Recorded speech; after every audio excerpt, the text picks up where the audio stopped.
السلام عليكم ورحمة الله تعالى وبركاته. إن الحمد لله نحمده ونستعينه ونستغفره ونؤمن به ونتوكل عليه ونعوذ بالله من شرور أنفسنا ومن سيئات أعمالنا. من يهده الله فلا مضل له ومن يضلل فلا هادي له فلن تجد له وليا مرشدا. ونشهد أن لا إله إلا الله وحده لا شريك له والذي لا ضد له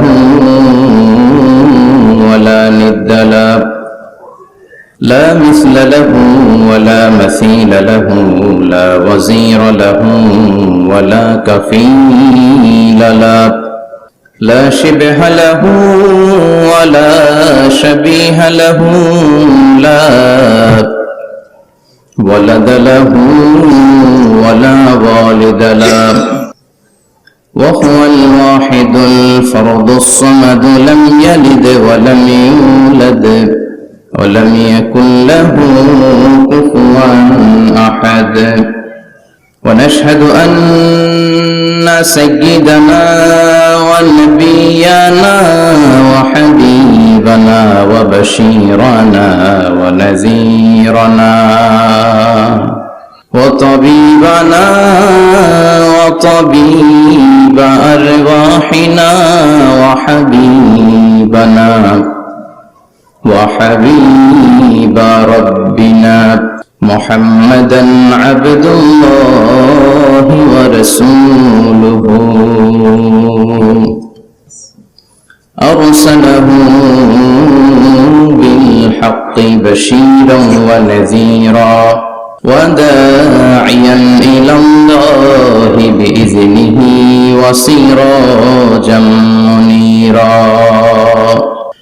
أما بعد فقد قال الله تعالى في كلامه المجيد وفي فرقانه الحميد.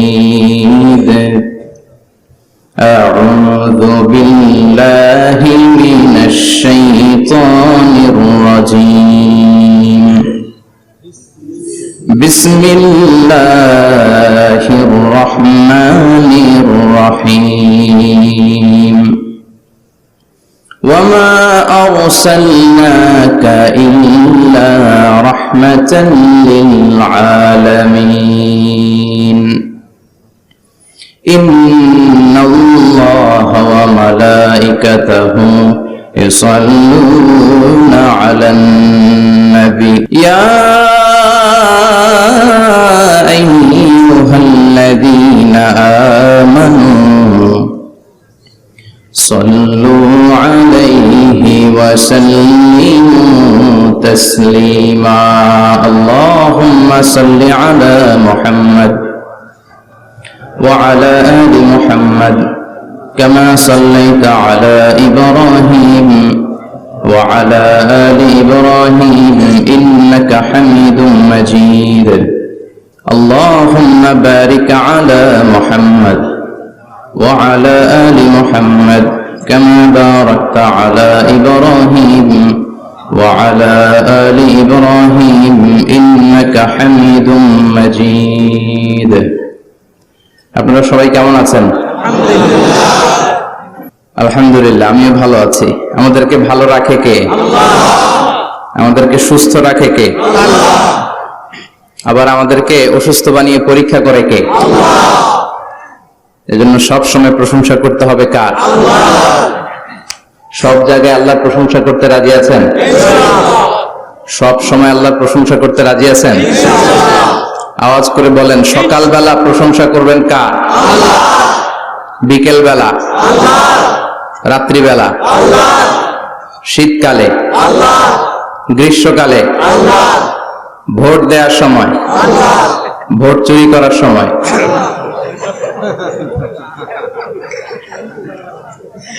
সব জায়গায় আল্লাহর প্রশংসা থাকার দরকার আছে না নাই? কিন্তু ভোট চুরি করা যাবে না, যাবে? ভোট হচ্ছে আল্লাহর পক্ষ থেকে অনেক বড় একটা আমানত, আর আমানতের ব্যাপারে in the day of judgement, কিয়ামতের কঠিন দিনে আপনাকে জিজ্ঞেস করবে কে? আল্লাহ।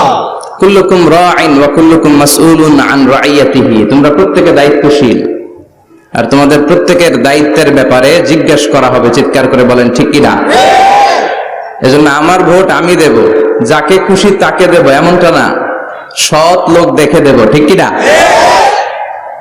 আমার ভোট আমি দেব, ইসলাম প্রিয় লোক দেখে দেব,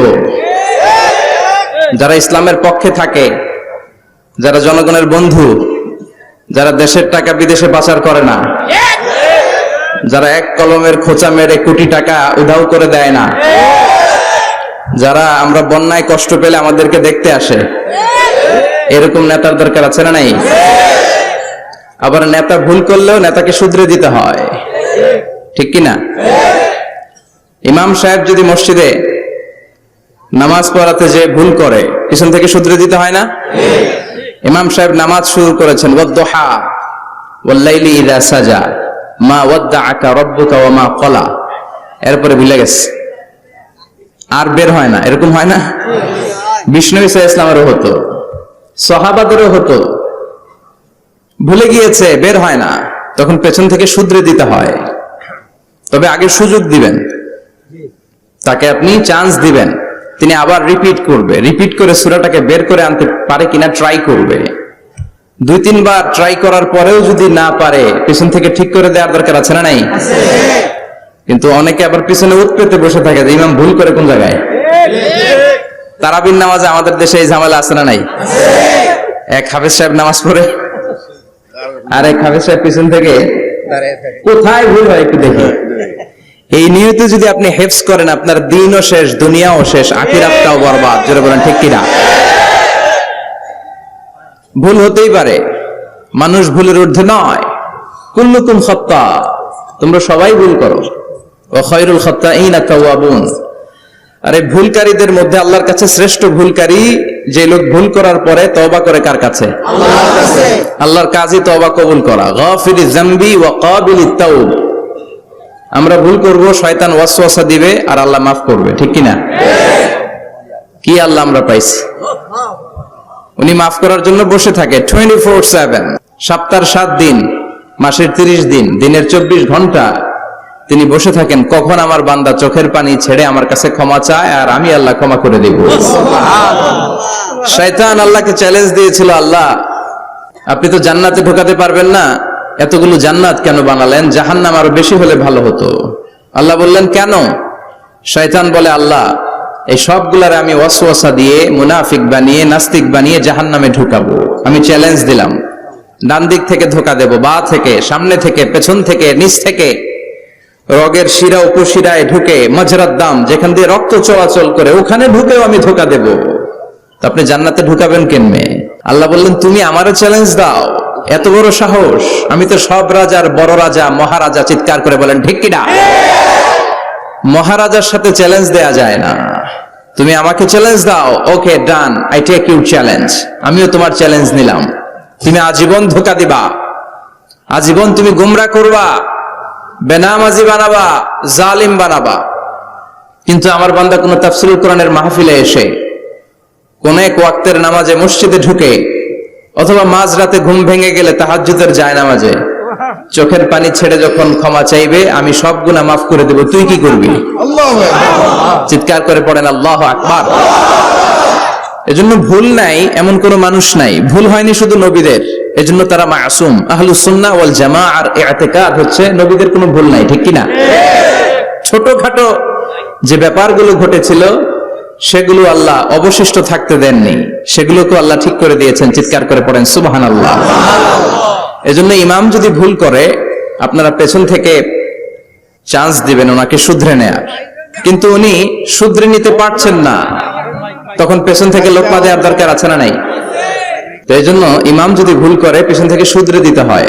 ইমাম শব্দের অর্থ নেতা। মসজিদের যিনি ইমাম উনি আমাদের নেতা, আর সমাজে যারা থাকে তারা কি? কয় পাবলিক, এরাও নেতা। সমাজের নেতা তো আরো বড় নেতা, ঠিক কিনা? নেতা যত বড়, ভুল করার সম্ভাবনাও তত। এজন্য মসজিদের নেতাকে যেমনি আমরা শুধরে দিয়েছি, সমাজের নেতারাও ভুল করলে শুধরে দিতে হবে। চিল্লায় বলেন ঠিক কিনা? এজন্য আপনার এই আমানত যে কোনো জায়গায় ব্যবহার করা যাবে না। যাকে মন চায় তাকে ভোট দেওয়া যাবে না। ভালো লোক দেখে, আমরা বিএনপি বুঝি না, আওয়ামী লীগ বুঝি না, জাতীয় পার্টি বুঝি না, জামাত ইসলাম বুঝি না, ঐক্যফ্রন্ট বুঝি না, কিচ্ছু বুঝি না। আমরা সাধারণ মানুষ বুঝি, যারা ইসলাম প্রিয়, যারা কোরআন প্রিয়, যারা আল্লাহকে ভালোবাসে, যারা জনগণের সুখে দুঃখে থাকে, তাদেরকে আমরা ভোট দিয়ে জয়যুক্ত করব। চিৎকার করে বলেন ঠিক কিনা? আল্লাহ আমাদেরকে সহিহ সমঝ দান করুক। আমরা পড়ি আমিন। আসুন আমরা ফরমালি আজকের এই বিশাল প্রোগ্রাম থেকে আল্লাহকে অফিসিয়ালি একটা থ্যাঙ্কস জানাই, ধন্যবাদ জানাই যে আল্লাহ তাআলা এত রাতেও এই চমৎকার পরিবেশে বসবার তৌফিক এনায়েত করে দিয়েছেন। নির্বাচনের কারণে এত বড় গ্যাদারিং করা যায় না, আসলে এটা বাস্তবতা। কোত্থেকে কি হয়ে যায়, এজন্য অনেক জায়গায় অনুমতিও দিতে চায় না। আবার অনেক জায়গার জনপ্রতিনিধিদের আবার অ্যালার্জি আছে, এরা মাহফিলের নাম শুনলেই অ্যালার্জি শুরু হয়ে যায়। আছে না নাই? এই এলাকার জনপ্রতিনিধি খুব ভালো, ইসলাম প্রিয়, এত বড় গ্যাদারিং কিন্তু কোনো বাদ সাধে নেই।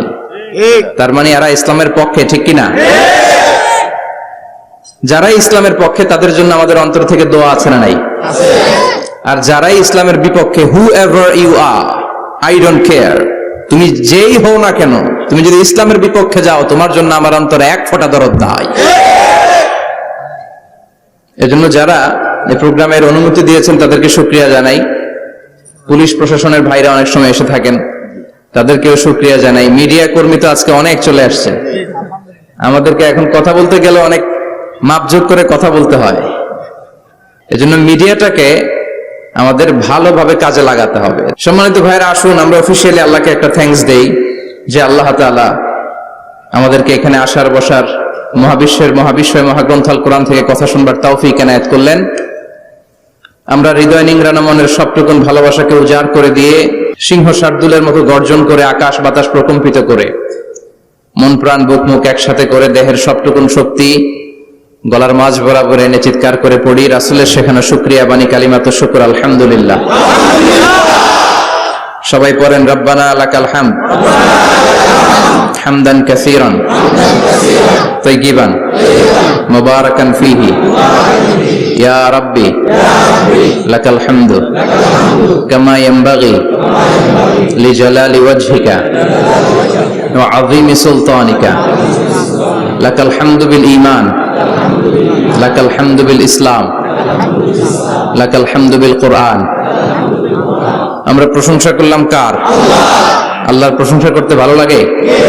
যে বান্দা প্রশংসা করে বেশি বেশি, আল্লাহ তার উপর খুশি হয়ে যায়। বান্দা যখন কিছু খায়, খেয়ে বলে আলহামদুলিল্লাহ, আল্লাহ তার উপর খুশি হয়ে যায়।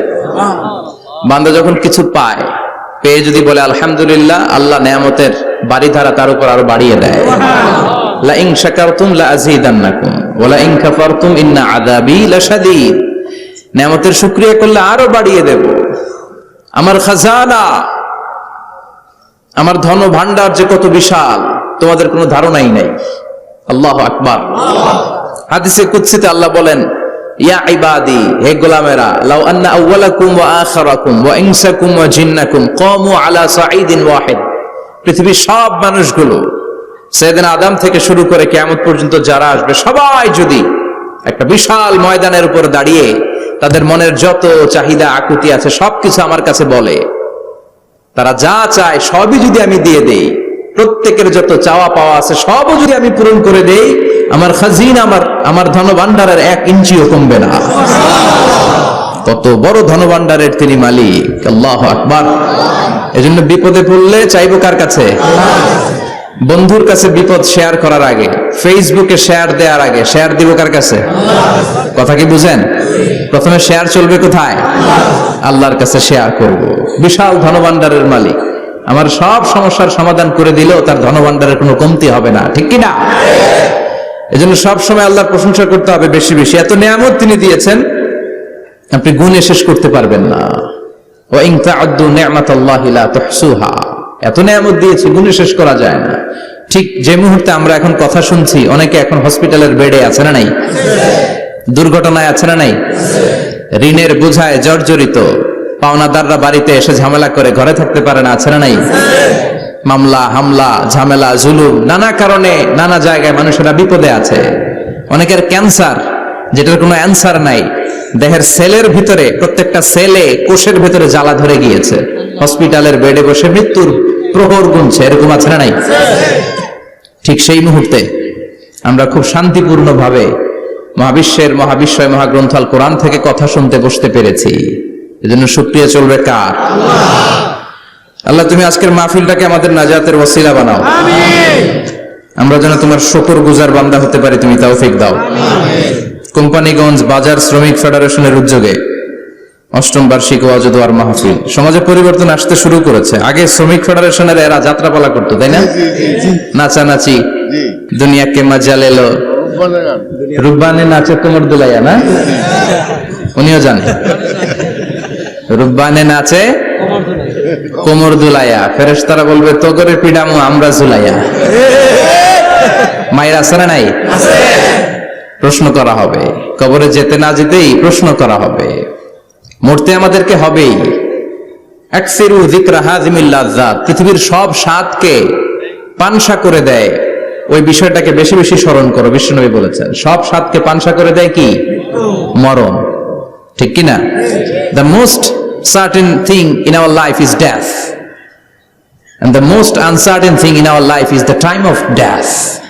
আমাদের জীবনের সবচাইতে সুনিশ্চিত বিষয় হচ্ছে মরণ, মরতে হবেই। কিন্তু সবচেয়ে অনিশ্চিত বিষয় হচ্ছে দ্য টাইম অফ ডেথ, কখন মরবো, কোথায় মরবো এটা জানি না, তাই না? আমরা যে মরবো এটা সবাই জানেন না? কথা বলেন।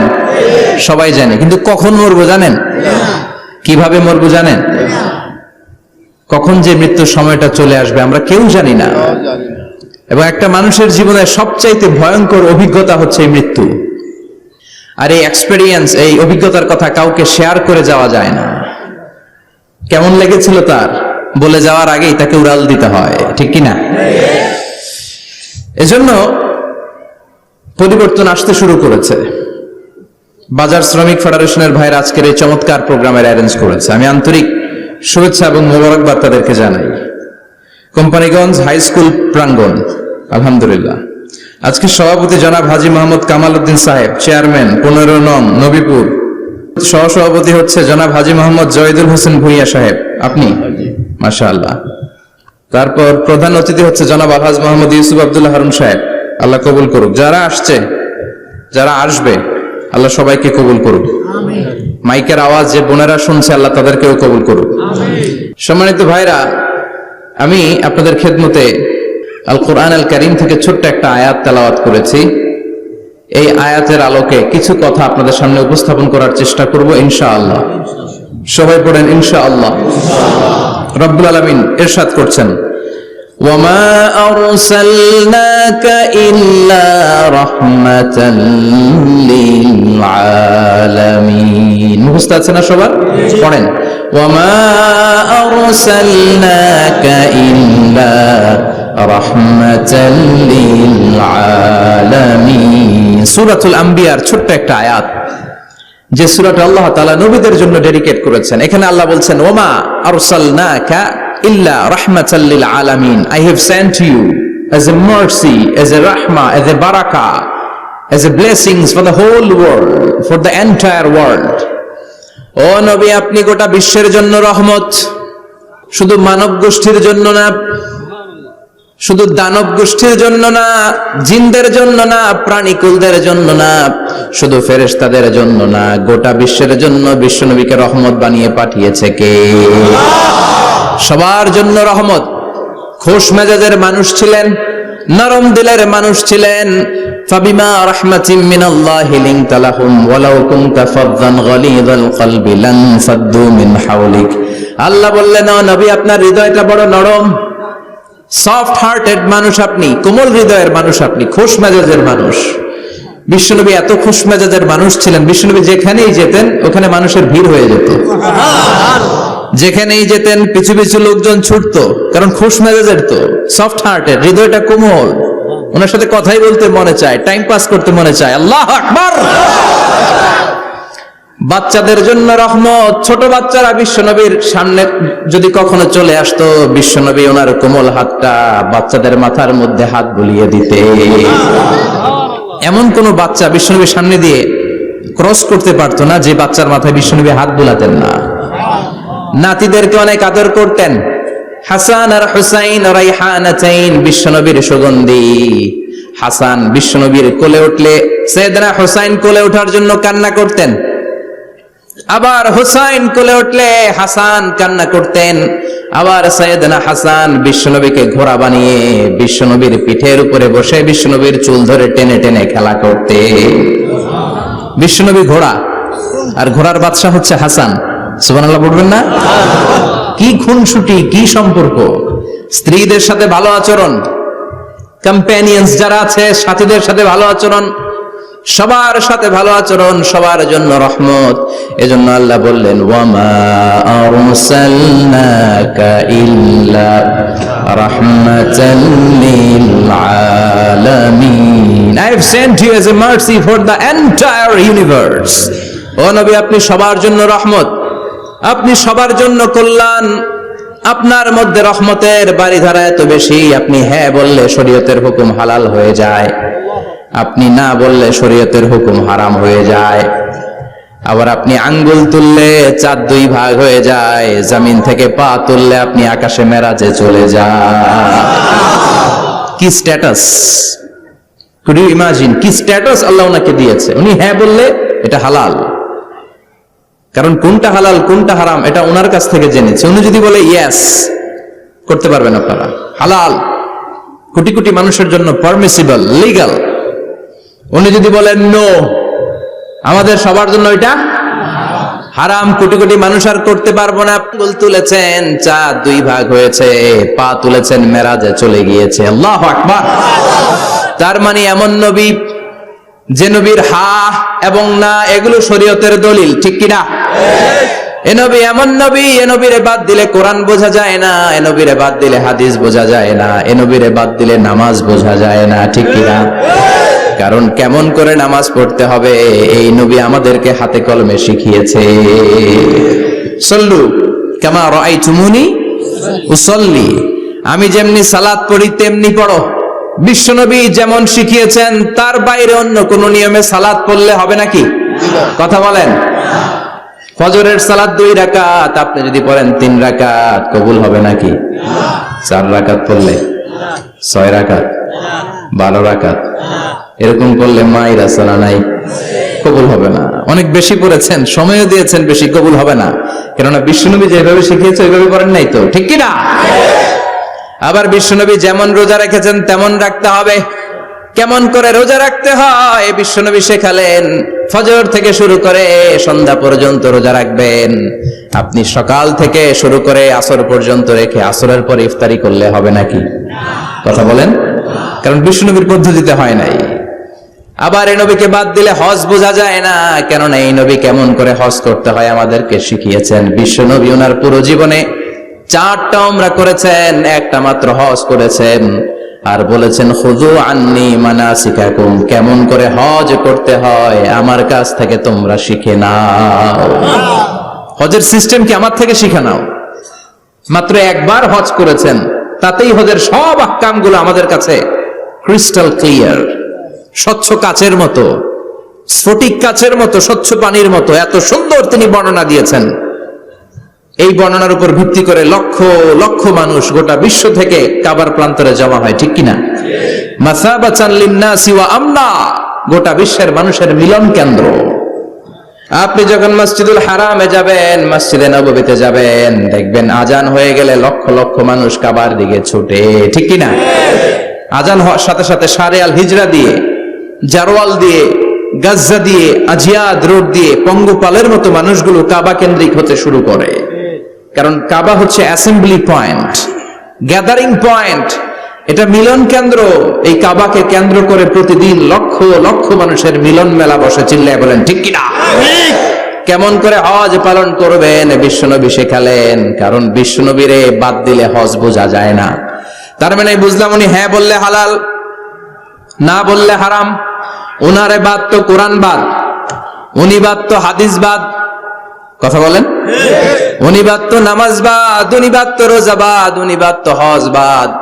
এজন্য উনারে বাদ দিলে কোরআন বোঝা যায় না, নামাজ বোঝা যায় না, উনারে বাদ দিলে হজ বোঝা যায় না। তাই উনার সাথে যারা বেয়াদবি করবে ওদেরকেও এমনি এমনি ছেড়ে দেয়া যায় না। বিশ্বনবীর সাথে যদি বেয়াদবি করে এটা অনেক বড় ধরনের বেয়াদবি, এটা রাষ্ট্রীয় আইন করে ওকে শাস্তি দিতে হবে, ঠিক কিনা? বিশ্বনবীর বিরুদ্ধে যদি ব্লগে কিছু লিখে, কেউ ব্লগ লিখে, বিশ্বনবীর পারিবারিক জীবন নিয়ে যদি কেউ কটু কথা বলে, বাজে মন্তব্য করে, বিশ্বনবীর ব্যাপারে যদি শাহবাগের চত্বর থেকে, প্রজন্ম চত্বর থেকে কোনো কথা বলে, ওই বেয়াদব গুলারে ফাঁসির রশিতে ঝুলানোর দরকার আছে না নাই? Very sensitive issue. বিশ্বনবীর সম্মান গোটা উম্মার সম্মান, কারণ বিশ্বনবী বাদ তো পুরো ইসলাম বাদ। এজন্য আমার নবীর বিরুদ্ধে কথা বললে ওর সাথে আমাদের কোনো কথা নাই, চিল্লায় বলেন ঠিক কিনা? এই সেনসিটিভ ইস্যুতে আমরা সবাই এক। এখানে জামাত ইসলাম নাই, হেফাজত ইসলাম নাই, তাবলীগ নাই, আলিয়া নাই, কওমি নাই। বিশ্বনবীর সাথে বেয়াদবি করলে ওগুলোকে রাষ্ট্রীয়ভাবে ফাঁসি দেওয়ার দরকার, শাস্তি দেওয়ার দরকার আছে না নাই? সবাই একমত? এই বেয়াদবগুলোর সাথে আমাদের কোনো সম্পর্ক নাই, চিল্লায় বলেন ঠিক কিনা? এই বেয়াদবগুলো যদি নবীর ব্যাপারে আর কিছু বলে সবাই মাঠে নামতে রাজি আছেন তো? এদের বিরুদ্ধে মুষ্টিবদ্ধ হাত নিয়ে ময়দানে থাকতে রাজি আছো তো মুসলমান? কারা কারা রাজি হাত তুলে আল্লাহর দেখা।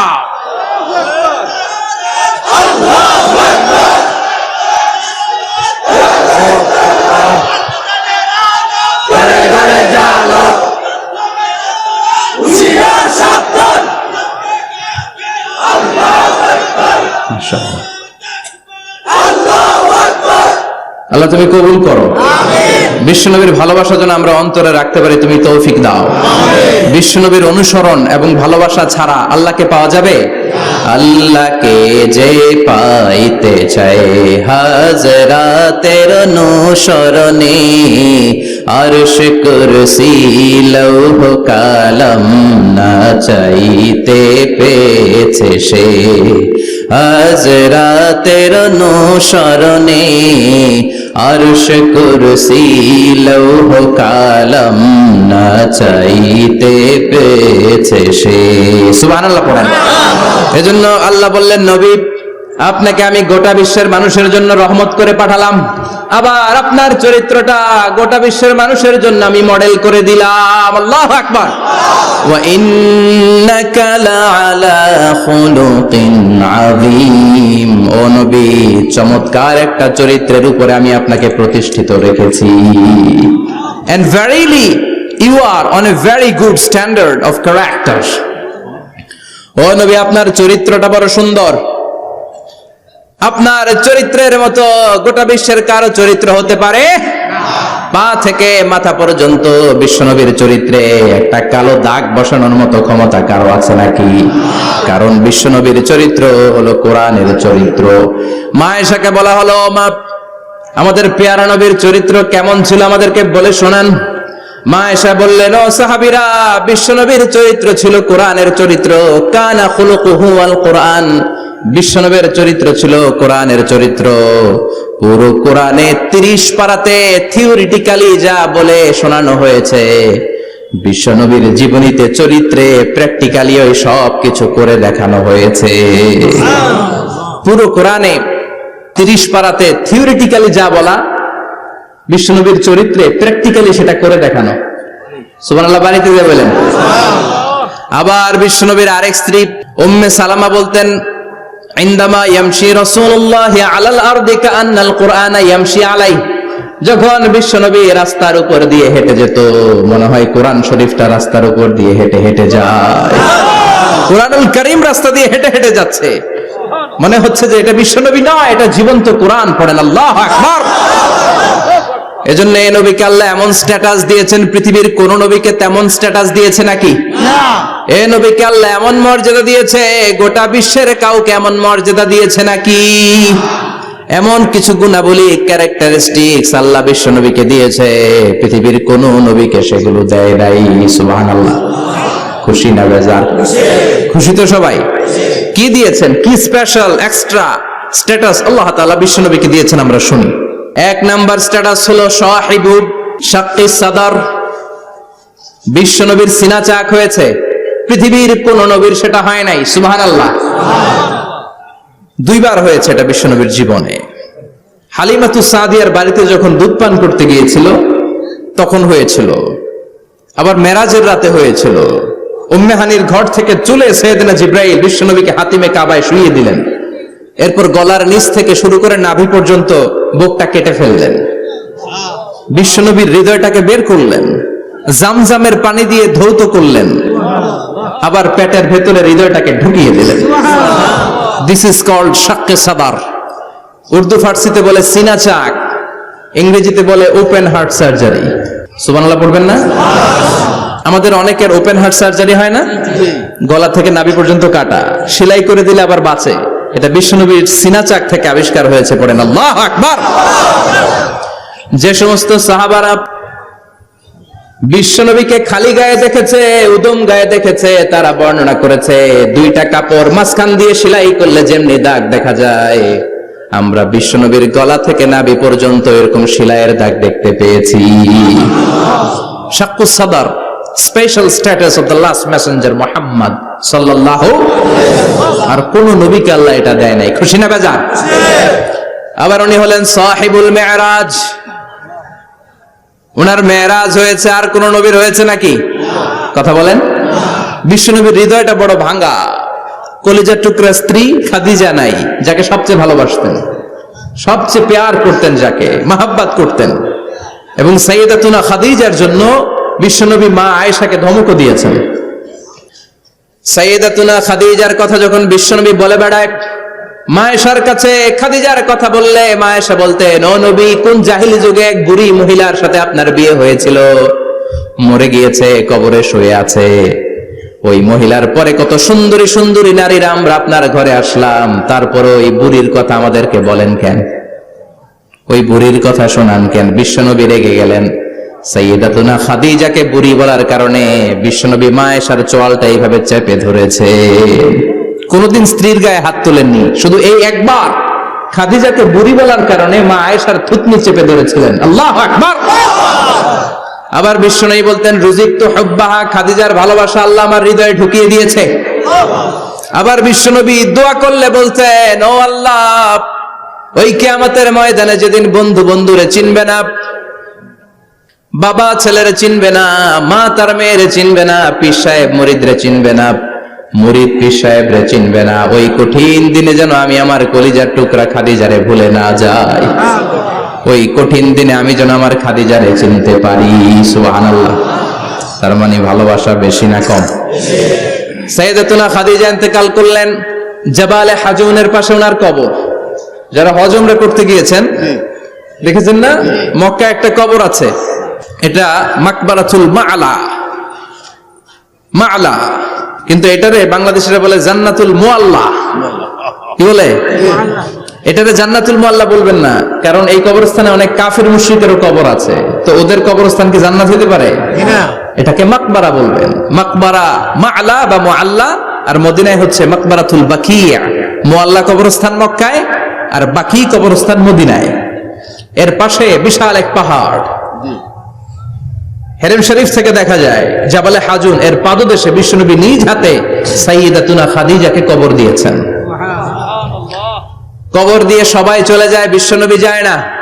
দাঁড়িয়ে দাঁড়িয়ে কাঁদতে লাগলেন। সাইয়েদনা আবু বকর বলে, নবী চলেন ঘরে ফিরে যাই। বিশ্বনবী বললেন, তুমি যাও, আমি যাব না। যেই মহিলাটাকে এইমাত্র কবর দিলাম সাধারণ মহিলা না, আমার বিপদের দিনের সঙ্গিনী খাদিজা। আজীবন আমাকে ছাতার মতো শেল্টার দিয়েছে, সমস্ত সম্পদ আমার পায়ের সামনে বিছিয়ে দিয়েছে রে আবু বকর। কি প্যার করতেন বিশ্বনবীকে। সাইয়েদাতুনা খাদিজা ইন্তেকাল করলেন, চাচা আবু তালেব ইন্তেকাল করল। দাওয়াত দেওয়ার জন্য বিশ্বনবী ওই তায়েফের ময়দানে গেলেন। তায়েফের ছেলেরাও পাথর মেরে বিশ্বনবীর দেহটারে ঝাঁঝরা করে দিল। বলেন ঠিক কিনা? খেয়ে না খেয়ে দিন প্রচারের কাজে নিজেকে দিয়েছ বিলিয়ে, তায়েফের কাফিরেরা চিনল না সে আলো, দুষ্ট ছেলেদের পিছু দিল লেলিয়ে, পাথরের আঘাতে ক্ষত বিক্ষত হয়ে সারা শরীর থেকে রক্ত ঝরে। হে রাসূল তোমাকে ভুলি আমি কেমন করে, হে রাসূল তোমাকে ভুলি আমি কেমন করে। ঠিক কি না? খাদিজা নাই, আবু তালেব নাই, তায়েফে যে মার খেয়ে আসলেন, অন্তরটা একেবারে ভাঙা, আর মন বসে না, কিচ্ছু ভাল লাগে না। বিশ্বনবীর মনের ভেতরে হাহাকার। বিশ্বনবীর মনে হলো ডানে বায়ে দুনিয়ায় আমার মনে হয় কেউ নাই। বিশ্বনবী দুনিয়ায় বসে কষ্ট পায়, আরশের উপর থেকে এগুলো দেখে কে? আল্লাহ প্ল্যান করছেন কেমন করে আমার বন্ধুর মনটারে ভালো করা যায়। বিশ্বনবীকে স্পেশাল সারপ্রাইজ দেওয়ার জন্য আল্লাহ প্ল্যান করলেন। জিব্রাইল ডেকে বললেন, ও জিব্রাইল, আমার পেয়ারা নবীকে স্পেশাল সারপ্রাইজ দিব, কিন্তু এই সারপ্রাইজের গিফটটা তোমার হাত দিয়ে আমি দিতে চাই না, তুমি দিয়ে আসলে হবে না। আমার পেয়ারা নবীকে দুনিয়া থেকে টান দিয়ে আমার আরশের উপরে নিয়ে আসো। সাহিবুল মিরাজ, যেই নবীর মেরাজ হয়েছে আর কোন নবীর হয় নাই। এই মেরাজ করতে যে কত কাণ্ড, কত প্ল্যান প্রোগ্রাম। আল্লাহ টাইমের স্পিডকে আল্লাহ থামিয়ে দিলেন। মক্কা থেকে উঠিয়ে বিশ্বনবীকে এক মরুভূমিতে রাখা হলো রাতে। বললেন দোয়া করেন। দোয়া করে বিশ্বনবী বললেন, ভাই জিবরাইল, এটা কোন জায়গা, কোথায় দোয়া করব? সাইয়েদনা জিবরাইল বলেন, নবী, কিছুদিন পরে এই জায়গায় আপনি হিজরত করে আসবেন, এই জায়গার নাম ইয়াসরিব, মদিনা। দোয়া করলেন। আবার সেখান থেকে তুলে এক পাহাড়ে রাখা হলো, নবী দোয়া করেন। দোয়া করে নবী বললেন, এটা কোন পাহাড়? অন্ধকার, আমি তো কিছু চিনি না। সাইয়েদনা জিবরাইল বললেন, নবী, এটা সাধারণ পাহাড় নয়, এই পাহাড়ের কথা আল্লাহ কোরআনে বলেছেন, এই পাহাড়ের কসম আল্লাহ কোরআনে খেয়েছেন। এই পাহাড়টা হলো আপনার ভাই মুসার পাহাড়, তুর পাহাড়। তুর পাহাড়ে তিনি দোয়া করলেন। কত কিছু করে বিশ্বনবীকে আল্লাহর আরশে নিয়ে যাওয়া হলো। সাহিবুল মেরাজ। বিশ্বনবী ছাড়া আর কোন নবীর কি এরকম মেরাজ হয়েছে? সবাই বলেন হয়েছে। এরপর উনি হলেন সাহিবুস শাফা, শাফাতের মালিক। বিশ্বনবী ছাড়া কিয়ামতের ময়দানে কেউ আমাদের জন্য সুপারিশ করতে পারবে না। পাগল হয়ে যাব আমরা। সূর্যটা মাথার কাছে, ক্ষুধায় তৃষ্ণায় জিহ্বাটা কুকুরের মতো বের হয়ে ঝুলতে থাকবে। মাথার মগজগুলো গলে গলে নাকের ছিদ্র দিয়ে, কানের ছিদ্র দিয়ে বেয়ে বেয়ে পড়তে থাকবে। বাবা ছেলের দেখলে দিবে দৌড়, বলবে চিনি না, ইয়া নাফসি, আল্লাহ আমারে বাঁচাও। ঠিক কিনা? পীর সাহেব মুরিদ রে বলবে চিনি না, মুরিদ পীর সাহেব রে বলবে চিনি না, ভাই ভাই রে চিনবে না। সব নবী আর সব উম্মতের একটাই জিকির, ইয়া নাফসি, ইয়া নাফসি। নবীও জিকির করে ইয়া নাফসি, উম্মতও জিকির করে ইয়া নাফসি। সবাই সাইয়েদনা আদম রে ধরবে, সাইয়েদনা আদম বলবে আমি পারবো না। নূহের কাছে যাও, সাইয়েদনা নূহ বলবে পারবো না। ইব্রাহিমের কাছে যাও, সাইয়েদনা ইব্রাহিম বলবে পারবো না। মুসা আলাইহিস সালামের কাছে যাও, মুসা আলাইহিস সালাম বলবেন পারবো না। ঈসা আলাইহিস সালামের কাছে যাও, সাইয়েদনা ঈসা আলাইহিস সালাম বলে এত জায়গায় ঘুরে লাভ নাই, জায়গা মতো যাও মিয়া, জায়গা মতো যাও। মাকামে মাহমুদে বিশ্বনবীকে সেজদায় পড়ে থাকতে দেখবা। ওই নবী ছাড়া আজকের এই ভয়ঙ্কর আমাদের সবার বিপদের দিন। এই বিপদের দিনে আল্লাহর সামনে দাঁড়িয়ে কথা বলার মতো সাহস আজকে কারো নাই। বিশ্বনবী কাঁদতে থাকবেন, সেজদায় পড়ে কাঁদবেন। সবার জিকির ইয়া নাফসি, ইয়া নাফসি। বিশ্বনবীর জিকির ইয়া উম্মতি। কাঁদতে কাঁদতে নবী আমার বেহুশ। সবাই বিশ্বনবীর চারদিকে দাঁড়িয়ে থাকবে গোল হয়ে। আমার নবী মাকামে মাহমুদে সেজদায় পড়ে থাকবে। বিশ্বনবীর কান্না দেখে আল্লাহর সহ্য হবে না। আল্লাহ বলবে, না নবী, ইরফা রাসাক, মাথা উঠান, আর সইতে পারি না। সাল তুতা, এবার চান, কি লাগবে আপনার, সব দেব। ওয়াশফা তুশাফা, যার জন্য সুপারিশ করবেন তাকেই জান্নাত দিয়ে দেব।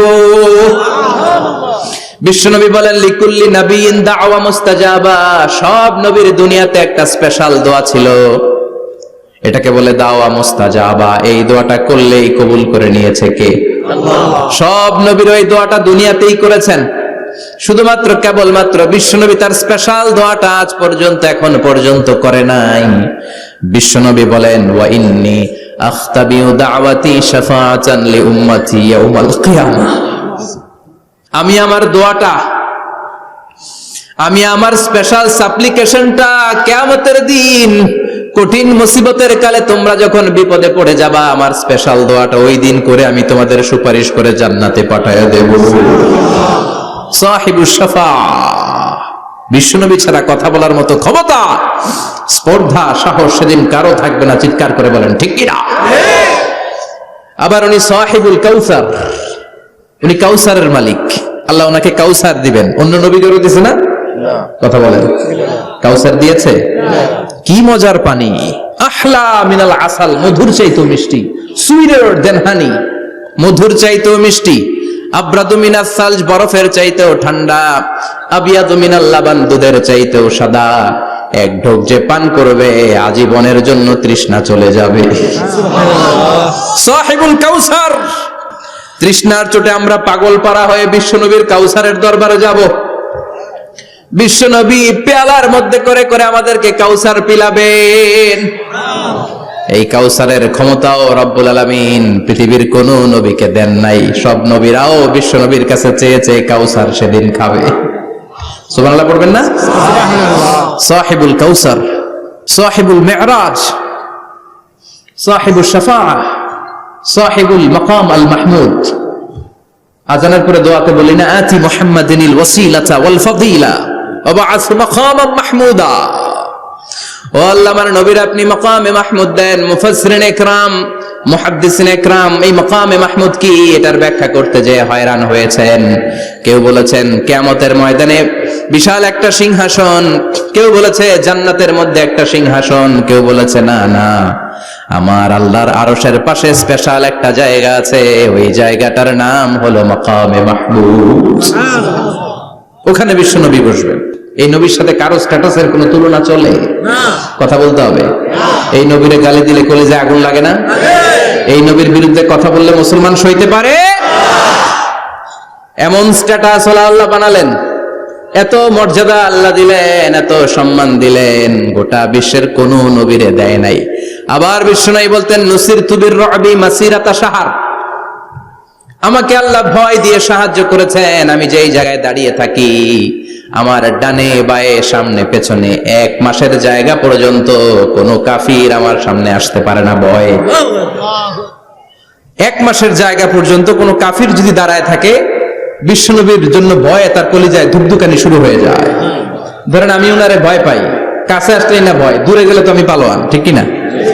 উনি আছে কোম্পানিগঞ্জ বাজারের ওইদিকে, আমি এদিকে, আমি পালোয়ান, স্বাস্থ্যের সমস্যা নাই, ঠিক কিনা?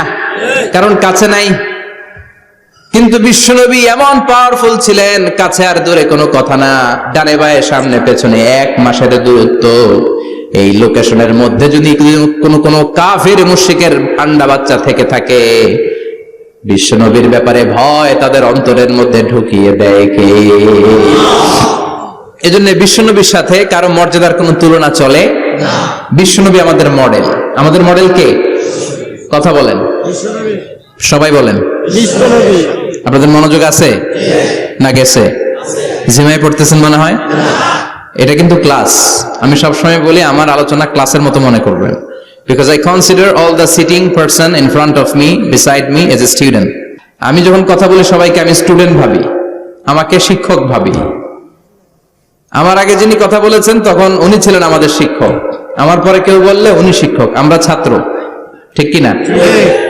কোরআনের ছাত্র হয়ে বাঁচলেও লাভ, মরলেও লাভ, ঠিক কিনা? হাতি মরলেও লাখ টাকা, ঠিক কিনা? কোরআনের স্টুডেন্ট বাঁচলেও লাভ, কোরআনের ছাত্র হয়ে মরলেও। এজন্য শেষ পর্যন্ত মনোযোগের সাথে কথাগুলো শুনতে হবে, জীবন পরিবর্তন করার জন্য। রাজি আছেন তো? ঘুমে ধরে নাই তো? কষ্ট হলে আমাকে জানাবেন। কষ্ট হচ্ছে না তো?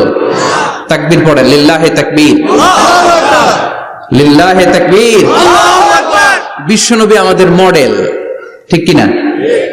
সবাই একমত? দ্বিমত নাই কেউ? অন্য কেউ আমাদের মডেল নাই? শাহরুখ খান, আমির খান, সালমান খান, কেউ আমাদের মডেল না।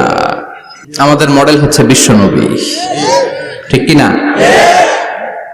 এজন্য আসুন বিশ্বনবীর জীবনী থেকে কিছু মেসেজ আমরা নেই, কিছু শিক্ষা আমরা নেই, যাতে করে জীবনটাকে এনলাইটেন করা যায়, আলোকিত করা যায়। আমরা এই মাহফিলগুলোতে এসেছি আলোকিত হতে, নাকি আলোকিত মানুষ হয়ে ফিরে যাব। এসে কিছু স্লোগান দিব, হুজুরের চেহারা দেখবো, হুজুরের সাথে মুসাফা করার জন্য, নো নো ওয়ে, এগুলোর জন্য মাহফিল নয়। Consider this program as a class, as a seminar. স্পিকাররা আসবে, কোরআন সুন্নাহর আলোকে কথা বলবে, এগুলো আমরা শুনবো, নোট ডাউন করব, মানার চেষ্টা করব, ঠিক কিনা? মানতে রাজি আছেন তো? সবাই রাজি? সবাই? আল্লাহ তুমি কবুল কর, আমিন। আজকে বিশ্বনবীর জীবনী থেকে 3টা কথা শুনবো। এই 3টা কথা শুনে মানার চেষ্টা করব, তারপর আমরা একসাথে বিদায় নিব। পড়েন ইনশাআল্লাহ। প্রথমে জানবো আমার নবী দেখতে কেমন ছিলেন। জানতে মনে চায় না? চাঁদের চেয়ে সুন্দর ছিলেন, ঠিক কিনা? চাঁদের চেয়ে সুন্দর তুমি নবী আমার কামলিওয়ালা, চাঁদের চেয়ে সুন্দর তুমি নবী আমার কামলিওয়ালা, দু জাহানের বাদশাহ তুমি প্যারা নবী সাল্লে আলা, দু জাহানের বাদশাহ তুমি প্যারা নবী সাল্লে আলা, চাঁদের চেয়ে সুন্দর তুমি নবী আমার কামলিওয়ালা, ঠিক কিনা? আমরা হাদিসের আলোকে দেখার চেষ্টা করব আসলে তিনি কতটা সুন্দর ছিলেন। তাহলে প্রথমে শুনবো উনি দেখতে কেমন ছিলেন, তারপর শুনবো ওনার আচরণ কেমন ছিল। দেখতে কেমন ছিলেন মানে বাহিরটা কেমন, আর আচরণ মানে ভিতরটা কেমন, ঠিক কিনা? 3 নম্বরে আমরা শুনবো ওনার মেধা, বুদ্ধি, ইন্টেলেকচুয়াল ক্যাপাসিটি কেমন ছিল। কষ্ট হয়ে যাচ্ছে না তো? আলোচনা কঠিন মনে হচ্ছে? তাহলে প্রথমে শুনবো ফিজিক্যাল ক্যারেক্টারিস্টিক্স, তারপরে শুনবো বিহেভিয়ারিয়াল ক্যারেক্টারিস্টিক্স, এন্ড ফাইনালি আমরা শুনবো ইন্টেলেকচুয়াল ক্যারেক্টারিস্টিক্স। প্রথমে শুনবো দেখতে কেমন, তারপরে শুনবো আচরণ কেমন, এরপরে শুনবো বুদ্ধি কেমন। পড়েন ইনশাআল্লাহ। ইনশাআল্লাহ। শুনতে রাজি আছেন তো? প্রথম পয়েন্টে আমরা শুনবো আমার নবী দেখতে কেমন ছিলেন। বিশ্বনবী ঈসা ইসলাম দেখতে অনেক সুঠাম একজন মানুষ ছিলেন, শক্তিশালী একজন পুরুষ ছিলেন, অসাধারণ একজন পার্সোনালিটি ছিলেন, ঠিক কিনা? উনি এত শক্তিশালী ছিলেন, বিশ্বনবী বলতেন আমার ডান হাতের ভেতরে আল্লাহ জান্নাতের 40 জনের শক্তি ঢুকিয়ে দিয়েছে। উনি মক্কার সবচেয়ে বড় কুস্তিগির রুকানাকে ধরে মাটিতে 3 বার আছাড় মেরেছেন। শক্তি বেশি না কম? সুবহানাল্লাহ পড়বেন না? যৌবনকে ধরে রাখতে হবে, ঠিক কিনা? কারণ যুবকরা যদি ভালো পথে চলে ভালো থাকবে বাংলাদেশ, যুবক যদি পথ হারায় হায় হায় করবে বাংলাদেশ, ঠিক কিনা? যুবকদের মধ্যে আছে প্রাণ ঢালা শক্তি আর উচ্ছ্বাস, তাদের গায়ের রক্ত গরম, তারা চাইলে অনেক কিছু করতে পারে। এই যে কিছুদিন আগে কোটা বিরোধী আন্দোলন হলো, নিরাপদ সড়ক চাই আন্দোলন হয়েছে না? আমি অবাক হয়েছে, আমি মালয়েশিয়াতে ছিলাম, ছোট্ট ছোট্ট ছেলে মেয়েরা কেমন করে রাস্তায় চলতে হয় দুঃখজনক হলেও সত্যি আমাদের পুলিশ পোশাকি বাহিনী করে দেখাইতে পারে নাই। ছোট্ট ছোট্ট শিশুরা আমাদেরকে লজ্জিত করেছে, চিৎকার করে বলেন ঠিক কিনা? কিন্তু এত সুন্দর ইনিশিয়েটিভ নেয়ার পরে আমাদের পক্ষ থেকে যে আচরণ পাওয়ার কথা ছিল এটা তারা পায় নাই। কথা বলেন। কিছুদিন আগে নোয়াখালী বিজ্ঞান ও প্রযুক্তি বিশ্ববিদ্যালয়ে আমি দেখে অবাক, সেখানকার যুবকরা ইনিশিয়েটিভ নিয়েছে যে হাজার হাজার ছেলে মেয়েরা ভর্তি পরীক্ষা দিতে আসবে, এদেরকে আমরা ফ্রিতে খাওয়াবো, ফ্রিতে থাকতে দেব। নোয়াখালী করে গালি দিয়েন না, আগে আগে মতো করে দেখান। অসাধারণ কাজ করেছে, গোটা বিশ্ব দেখেছে, ঠিক কিনা? কুমিল্লার সন্তানরাও পারে, চট্টগ্রামের ছেলেরাও পারে, বরিশালের ছেলেরাও পারে। যুবকদেরকে শুধু এক হতে দেয়া দরকার। যুবকরা যদি এক হতে পারে তাহলে সমাজে আর কোনো অন্যায় অনাচার থাকতে পারে না। বিশ্বনবী যখন যুবক একটা সংগঠন করেছিলেন, নাম হালাফুল ফুদুল। হালাফুল ফুদুল করেছিলেন, ওনার বয়সের 15-20 বছরের সবাইকে এক প্ল্যাটফর্মে নিয়ে এসেছেন, হাতে হাত রেখে শপথ করেছেন, দে টুক অ্যান ওথ, কোন টেন্ডারবাজি চলবে না, চাঁদাবাজি চলবে না, মাস্তানি চলবে না, ইফটিজিং চলবে না, মেয়েদের ওন্না ধরে টানাটানি চলবে না, খাদ্যে ভেজাল চলবে না, ওজনে কম চলবে না, অন্যায়গুলো সমাজ থেকে দূর করে দিতে হবে। চিৎকার করে বলেন ঠিক কিনা? এজন্য যুবকরা যদি ইসলাম মানে ভালো থাকবে বাংলাদেশ, যুবকরা যদি কোরআন মানে নিরাপদে থাকবে আমার লাল সবুজের পতাকা। এজন্য যুবকদেরকে সংঘবদ্ধ হতে হবে, যুবকদের জন্য ইসলাম প্র্যাকটিস করার সুযোগ আমাদের জন্য বাড়াইতে হবে। এজন্য যুবক ভাইয়েরা অলওয়েজ কিপ ফিট। এক্সারসাইজ করবা, খেলাধুলা করবা, জিমনেশিয়ামে যাবা, কারণ আল মুমিন আল কবি খায়রুম মিনাল মুমিন আদ দাঈফ। বিশ্বনবী বলেছেন শক্তিশালী মুমিন দুর্বল মুমিনের চাইতে আল্লাহর কাছে অনেক বেশি প্রিয়। সুবহানাল্লাহ। কারণ আমরা যারা দুর্বল জিহাদের ময়দানে আমরা এক দৌড় দিয়া বেহুশ, ঠিক কিনা? এই যে 71 সালে পাক হানাদার বাহিনীদের সাথে যুদ্ধ করছে কি বুড়া মানুষেরা? না, আমার দামাল ছেলেরা, যুবক ভাইয়েরা। বিশ্বনবী সাল্লাল্লাহু আলাইহি ওয়াসাল্লাম অলওয়েজ ফিট থাকতেন। ওয়া কানা কাফফুহু আলিয়ানু মিনাদ দিবাজ। বিষ্ণুবীর হাত, এই হাতের তালু রেশমের কাপড়ের চেয়ে বেশি সফট ছিল। সফটার দেন সিল্ক, সফটার দেন সিল্ক, সিল্কের চাইতে বেশি সফট। সিল্কের কাপড় চিনেন না? জর্জেটের কাপড় ধরতে কোমল লাগে, মোলায়েম লাগে। বিষ্ণুবীর হাতের তালু এর চাইতে মোলায়েম। এই জন্য এই মোলায়েম হাত যদি কেউ মুসাফা করার সুযোগ পাইতো, কেউ আর হাত ছাড়তে চাইতো না। আর বিশ্বনবীর অভ্যাস ছিলেন, বিশ্বনবী কারোর সাথে মুসাফা করলে যার সাথে মুসাফা করেছেন উনি হাত টেনে না নিলে বিশ্বনবী ওনার হাত টেনে নিতেন না। আল্লাহু আকবার পড়বেন না? কি অসাধারণ ব্যক্তিত্ব ছিল, হাতের তালু ছিল সফটার দেন সিল্ক। ওয়া কানা রাবাআতাম মিনাল কওম লাইসা বিত-তাবিল ওয়ালা বিল কাসীর। বিশ্বনবী দেখতে একজন মাঝারি গড়নের লোক ছিলেন, খুব লম্বাও না খুব খাটোও না। খুব বেশি লম্বাদেরকে ভালো লাগে? কথা বলেন। তাকাইতে গেলে টুপি পরে যাওয়ার সম্ভাবনা আছে। খুব খাটো যারা, এদেরকেও কিন্তু দেখতে অতটা ভালো লাগে না। বিশ্বনবী ছিলেন ব্যালেন্সড, মাঝারি ধরনের। লাইসা বিত-তাবিল ওয়ালা বিল কাসীর। কিভাবে আল্লাহ চুজ করেছেন ওনার পেয়ারা হাবিবকে, পড়েন সুবহানাল্লাহ। ওয়া কানা আযহারাল লাউন। ফর্সা রঙের মানুষ ছিলেন, ব্রাইট কালার। কি কালার? Bright colour. সিভি যারা লিখেন কারিকুলাম ভিটা, ওইখানে স্কিন কালার লিখতে হয়। আপনি কি ফর্সা না কালো? কালো হলে ব্ল্যাক কালার, ফর্সা হলে ব্রাইট কালার। বিশ্বনবী ছিল ব্রাইট কালার, ফর্সা রঙের মানুষ। কতটা সুন্দর ছিলেন! অনেকে বলে সাইয়েদনা ইউসুফ আলাইহিস সালাম বেশি সুন্দর। না না, বিশ্বনবী সাইয়েদনা ইউসুফ আলাইহিস সালামের চেয়ে অনেক গুণ বেশি সুন্দর ছিলেন। বিশ্বনবী বলতেন আনা মালিহুন ওয়া আখি ইউসুফু সাবিহুন। আমি বিশ্বনবী মালিহ।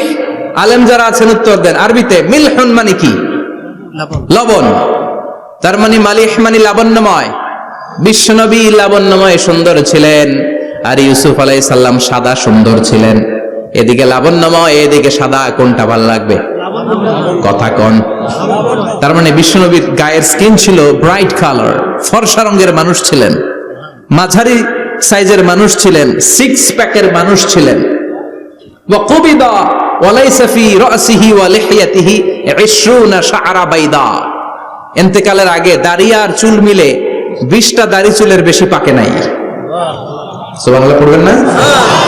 দাড়ি আর চুল মিলে মোট পাকছিল কয়টা? অনেকে বলে হুজুর স্বপ্নের ব্যাখ্যা দেন। কি স্বপ্ন দেখেছেন? তিনি বললেন আমি স্বপ্নে দেখেছি একজন লোক আল্লাহ রাসূলের কবর থেকে উঠে এসেছে। তাই নাকি? উনি জানতে চাচ্ছে যে এটা আল্লাহ রাসূল কিনা। আমি বললাম চেহারা কেমন দেখেছেন? বলে হুজুর আমি দেখলাম ধবধবে সাদা দাড়ি, ধবধবে সাদা চুল। তার মানে উনি কি আল্লাহ রাসূলকে দেখেছে? না, আল্লাহ রাসূলের ধবধবে সাদা চুল ছিল না, ধবধবে সাদা দাড়ি ছিল না। ইন্তেকালের আগে দাড়ি আর চুল মিলে পাকছিল কয়টা? কোম্পানিগঞ্জের ভাইয়েরা মনে থাকবে? দাড়ি আর চুল মিলে পেকেছিল কয়টা? কেমন করে পাকবে? উনি তো জাইতুনের তেল মালিশ করতেন। সুবহানাল্লাহ। এজন্য আল্লাহ কসম করে বললেন ওয়াত্তিনি ওয়াজ-জাইতুনি ওয়া তুরি সিনিনা ওয়া হাযাল বালাদিল আমিন। তিন ফলের কসম, জাইতুনের কসম। এই তিন জাইতুন যারা খাবে তাদের দাড়ি চুল সহজে পাকবে না। জাইতুন চিনেন? Olive oil. জলপাই আছে না? আরব দেশের জলপাইকে বলে জাইতুন। তামবুতু বিদ্দিহিনি ওয়া সিবগিল লিল আকিলিন। এটার অনেক কাজ। এটা খাওয়া যায়, মালিশ করা যায়, আবার এই জাইতুনের ডাল ভেঙে মেসওয়াকও করা যায়। বলেন ঠিক কিনা? বিশ্বনবী বলতেন নি'মা সিওয়াকিয়া জাইতুন। জাইতুনের ডালের মেসওয়াক কতই না চমৎকার মেসওয়াক। ফাইন্নাহা সিওয়াকি ওয়া সিওয়াকুল আমবিয়া মিন ক্বাবলি। কেননা জাইতুনের ডাল আমার মেসওয়াক, আর আমার আগে যত নবী দুনিয়া এসেছে সব নবীরা জাইতুনের ডাল দিয়ে মেসওয়াক করেছে। এই জাইতুনের তেল আপনার বাজারে পাবেন, অলিভ অয়েল বলে জিজ্ঞেস করলে দিয়ে দিবে। কি অয়েল? এটা দাড়িতে মাখলে দাড়ি পাকে না, দেরিতে পাকে। চামড়ায় লাগালে ম্যাসেজ করলে চামড়ার ভাঁজগুলো পড়বে না, আপনার স্কিন সুন্দর থাকবে। বিশ্বনবী এটা মাখতেন, এজন্য দাড়ি আর চুল তেমন একটা পাকে নাই। আওয়াজ করে পড়তে হবে আল্লাহু আকবার। তুলুশ শাআর ইলা শাহমাতাইল উযুন। এবার শুনি বিশ্বনবীর চুল কেমন ছিল। বিশ্বনবীর চুল মাঝে মাঝে এই কানের লতি বরাবর আসতো। ইলা শাহমাতাইল উযুন মানে বড় চুল রাখতেন। হেয়ার কাটটা ছিল লং হেয়ার কাট, মাঝে মাঝে কানের লতির মাঝামাঝি, আর কখনো কখনো কাঁধ বরাবর। ইলাল মানকিবাইন, তিন সিস্টেমে রাখতেন, কানের মাঝ, কানের লতি, কাঁধ বরাবর। ইয়াংরা মহা খুশি যে বড় চুল রাখার দলিল পাইছি। সুন্নতের নিয়তে রাখতে হবে, একটা ভদ্র কাটিং হইতে হবে। আর ইউনিভার্সিটি আর স্কুলের স্টুডেন্ট হলে ইউনিভার্সিটির ড্রেস কোড, হেয়ার কাট মেনে চলতে হবে, ঠিক কিনা? আর সুন্নতের নিয়তে যদি রাখতে চাও একটা ভদ্রতা থাকতে হবে, একটা সৌন্দর্য থাকতে হবে। ইদানিং অনেক ছেলেরা খুব অদ্ভুত কাটিং দেয়, এই হেয়ার কাট গুলো নিষিদ্ধ। একটা হেয়ার কাট আছে কাজাহ, নাহা রাসূলুল্লাহি আনিল কাজাহ। বিশ্বনবী কাজাহ কাটিং দিতে নিষেধ করেছেন। কাজাহ মানে চুলের কিছু অংশ ট্রিম করে চামড়ার সাথে লাগানো, কিছু অংশ বড় বড়, এরকম আছে না নাই? এটারে আমি বলি ঘোড়া কাটিং। কি কাটিং? ঘোড়া কাটিং। ঘোড়ার মাথায় এরকম লম্বা চুল আছে না নাই?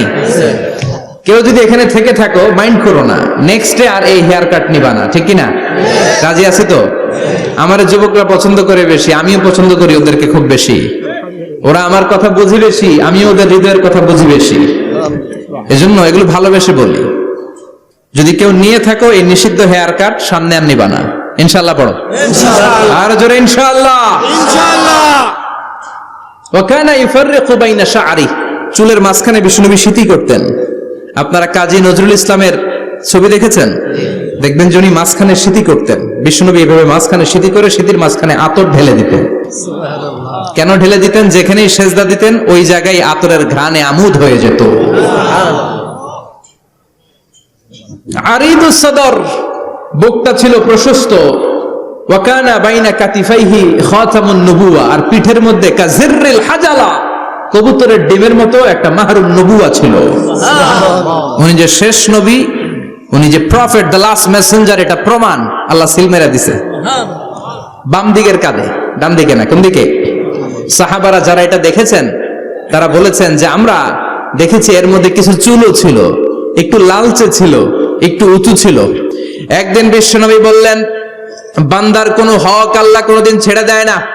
আল্লাহর হক আল্লাহ মাফ করে, বান্দার হকের মাফ নাই। যদিও আমি নবী, আমার উপর যদি কোনো হক থাকে বলো, আমি দিয়ে দেব। কোন সাহাবী দাঁড়ায় না। এক সাহাবী দাঁড়িয়ে বললেন, নবী, যুদ্ধের ময়দানে চাবুক চালানোর সময়, লাঠি চালানোর সময় এক কাফেরকে মারতে যে আপনার লাঠির বাড়ি আমার পিঠের মধ্যে পড়েছে। আপনি যেহেতু এই কিসাসটা আদায় করতে চান, আপনার পিঠে আমি লাঠির বাড়ি মেরে এটারে শোধবোধ করে দিতে চাই। সাইয়েদনা ওমরে ফারুক হাতের জামা এরকম ধরতে শুরু করছে, আয় এদিকে আয়, তোরে শোধবোধ করাই। বিশ্বনবী বললেন, ওমর রাখো, এটা বান্দার হক, মিটাতে দাও। বিশ্বনবী বললেন, আসো তুমি এসে আমার পিঠে লাঠি দিয়ে চাবুক দিয়ে বাড়ি মারো। সাহাবী বলে, ও নবী, তখন দুর্ভিক্ষের সময়ের যুদ্ধ ছিল, আমাদের গায়ে জামা ছিল না। যখন আপনি আমার চাবুকটা পিঠের মধ্যে মেরেছেন, আমার পিঠে তখন জামা ছিল না। আপনি যদি যথা নিয়মে কিসাসটা আদায় করতে চান, আপনার জামাটা খুলেন, খালি পিঠের মধ্যে বাড়িটা মারিস। এবার আর ওমরে ফারুককে ধরে কে?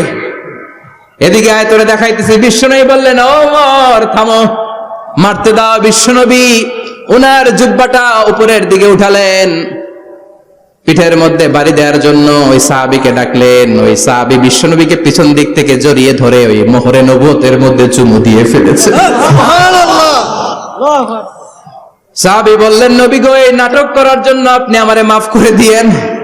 আপনি বিশ্বনবী, উদম গায়ে আপনারে দেখা যায় না, খালি গায়ে আপনারে দেখা যায় না।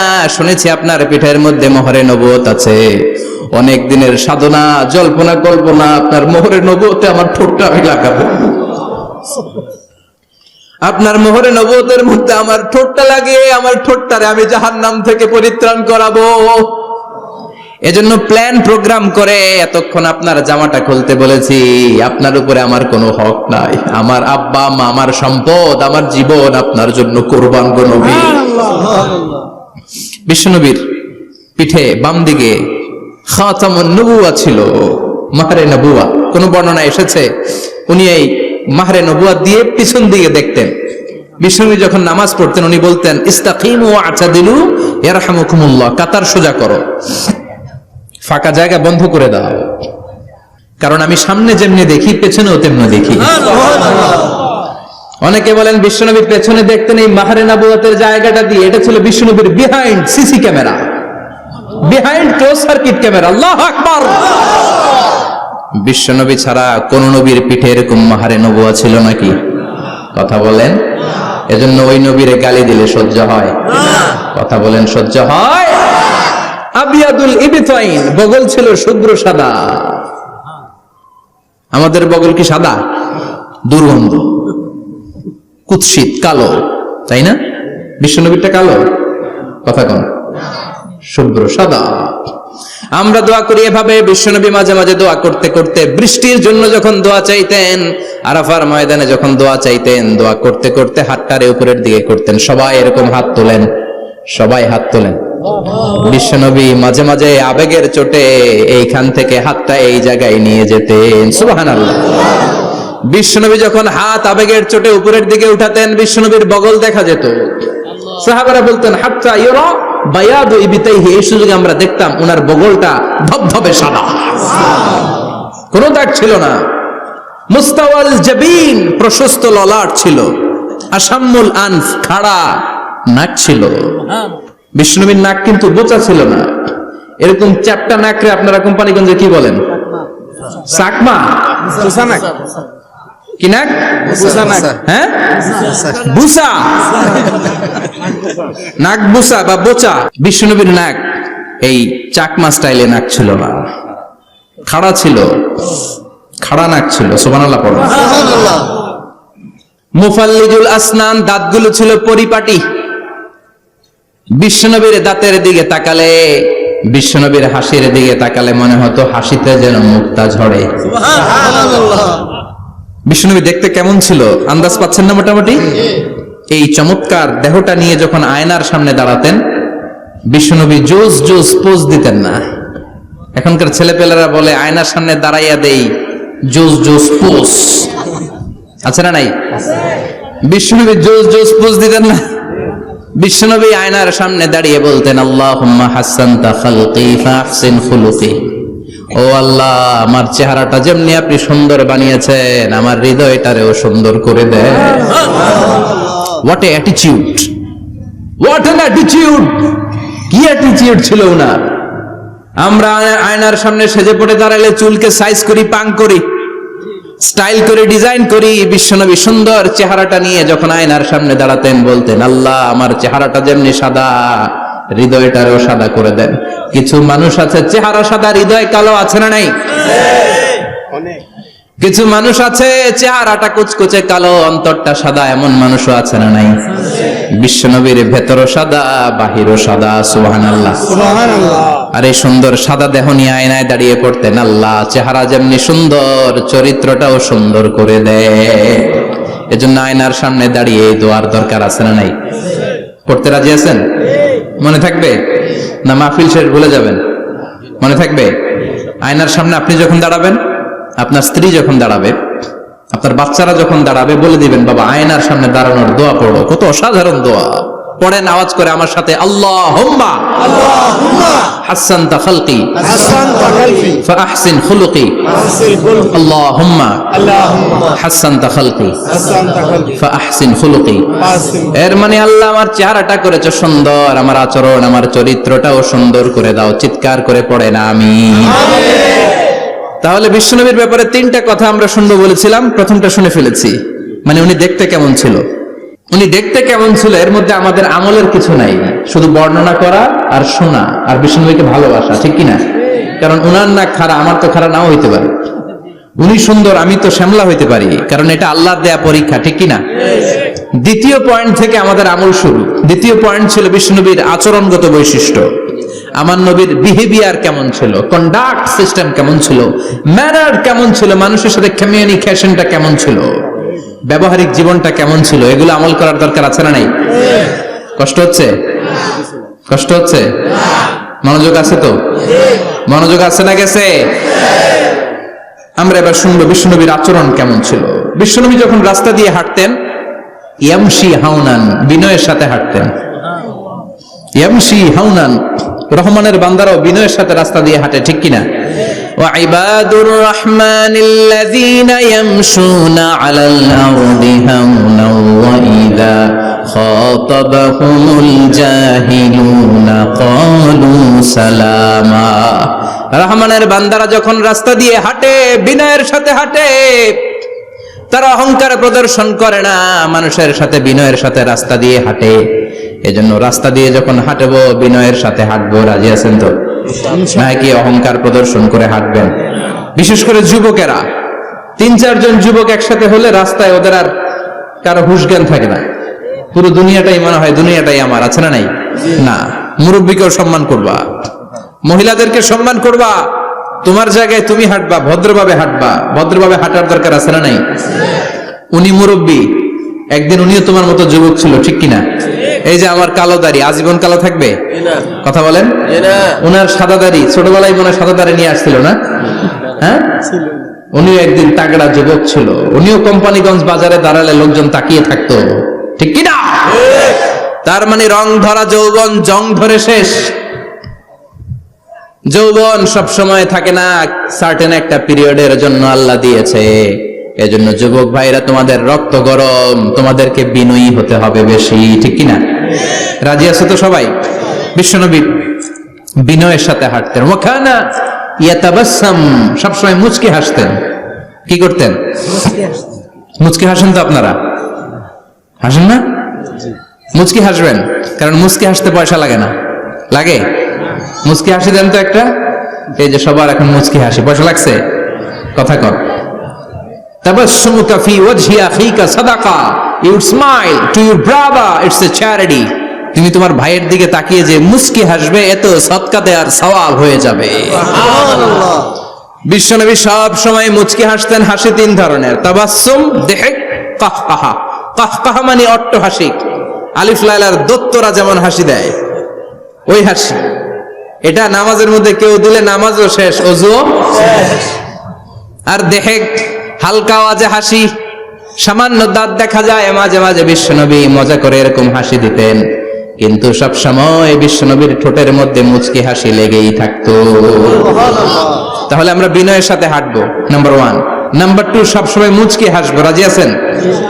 ঘরে যেই স্ত্রীকে একটা মুচকি হাসি দিবেন, আজকে রাতেই দিবেন, যেই একটা মুচকি হাসি। রাজি আছেন? হ্যাঁ, ভালোবাসা বাড়াই দিবে কে? কথা কয় না। ভালোবাসার কথা আসলে আওয়াজ কমে যায়। ভালোবাসার কথাও কোরআনে আছে না নাই? আল্লাহু আকবার। আল্লাহ দাম্পত্য জীবনের ভালোবাসা তুমি বাড়িয়ে দাও। আমিন। ইযাল তাফাতা ইলতাফাতা জামিআন, ইযাল তাফাতা ইলতাফাতা জামিআন। বিশ্বনবীর যদি ডানে বায়ে কোথাও তাকানোর দরকার হতো, উনি আর চোখে তাকাতেন না। অনেকে এইভাবে বসে আছে, ডানে এমনে তাকায়, এমনে আছে না নাই? এইভাবে এমনে তাকায়, আছে না নাই? এইভাবে তাকানো যাবে না। বিশ্বনবী ডানে তাকানোর দরকার হলে ইলতাফাতা জামিআন, অ্যাবাউট টার্ন, ঘুরে যেতেন, ঘুরে এইভাবে তাকাতেন। আবার বায়ে তাকানোর দরকার হলে বুকটা নিয়ে, শরীরটা নিয়ে ঘুরে যেতেন, এইভাবে তাকাতেন। সুবহানাল্লাহ পড়বেন না? আর চোখে তাকানো কি ভালো স্বভাব? বিশ্বনবী ইদাল তাফাতা ইলতাফাতা জামিআন, যেদিকে তাকাবেন ওদিকে ফুল্লি মনোনিবেশ করতেন, তারপরে তাকাতেন। সুবহানাল্লাহ পড়েন। ওয়া কানা মুস্তাহিয়ান, লাজুক ছিলেন, বেশ লাজুক। এখন সমাজে লাজুকতা নাই, লাজ শরম আমরা হারাতে বসেছি, ঠিক কিনা? বিশ্বনবী আসাদ্দু হায়াআন মিনাল আযরা ফি খিদ্রিহা, যেই মেয়েদের বিয়ে হয় নাই, এমন ভার্জিন নারী, কুমারী নারী যারা পর্দার ভেতরে অনেক লাজুক হয়ে বসে থাকে, বিশ্বনবী পর্দার আড়ালের ওই কুমারী নারীদের চাইতেও বেশি লাজুক ছিলেন। এত লাজুক ছিলেন, এত লাজুক ছিলেন, লজ্জা পেলে চেহারাটা বিশ্বনবীর লাল হয়ে যেত। ছোট্টবেলায় হালিমাতুস সাদিয়ার বাড়িতে যখন দুধ খেতে গিয়েছিলেন, বিশ্বনবীর দুধমা হালিমাতুস সাদিয়া বলে, এই কুরাইশি মুহাম্মদ ছেলেটাকে কখনো কাঁদতে দেখি নাই। ক্ষুধা লাগলেও কাঁদে না, ব্যথা পেলেও কাঁদে না, শুধু লজ্জাস্থানের জায়গা থেকে কাপড়টা একটু সরে গেলে ছোট্ট মোহাম্মদ চিৎকার দিয়ে ওঠে। কি বোঝে সে? ক্ষুধা লাগলেও কাঁদতো না, ব্যথা পেলেও কাঁদতো না, লজ্জাস্থানের জায়গা থেকে কাপড় সরে গেলে বিশ্বনবী চিৎকার দিয়ে উঠতেন। সুবহানাল্লাহ পড়ে। এজন্য লজ্জা শরমের দরকার আছে না নাই?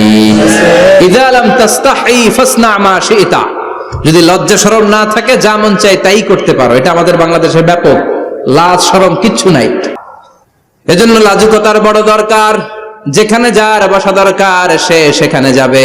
কিয়ামতের আগে যেই লোক যেই চেয়ারে বসার দরকার ওই লোক ওই চেয়ারে বসবে না। এটা হলো কিয়ামতের আলামত। জোরে কোন ঠিক কিনা? সভাপতি হওয়ার যোগ্যতা নাই, সভাপতি হয়, আছে না নাই? সেক্রেটারি হওয়ার যোগ্যতা নাই, সেক্রেটারি হয়, এরকম সমাজে আছে না নাই? নেতা হওয়ার যোগ্যতা নাই, নেতা হয়, আছে না নাই? সবগুলো কিয়ামতের আলামত। আমার বিশ্বনবী এমন লাজুক ছিলেন, বিশ্বনবীর মতো এমন লাজুক নবী আর কেউ ছিল নাকি? কথা বলেন। ওয়াকানা আসহাবুল মাইমানা, বিশ্বনবী ডানপন্থী ছিলেন। কি পন্থী? কি পন্থী? মুষ্টিবদ্ধ ডান হাতটাকে এরকম উপরের দিকে করেন আর চিৎকার করে বলেন, বিশ্বনবী কোন পন্থী ছিল?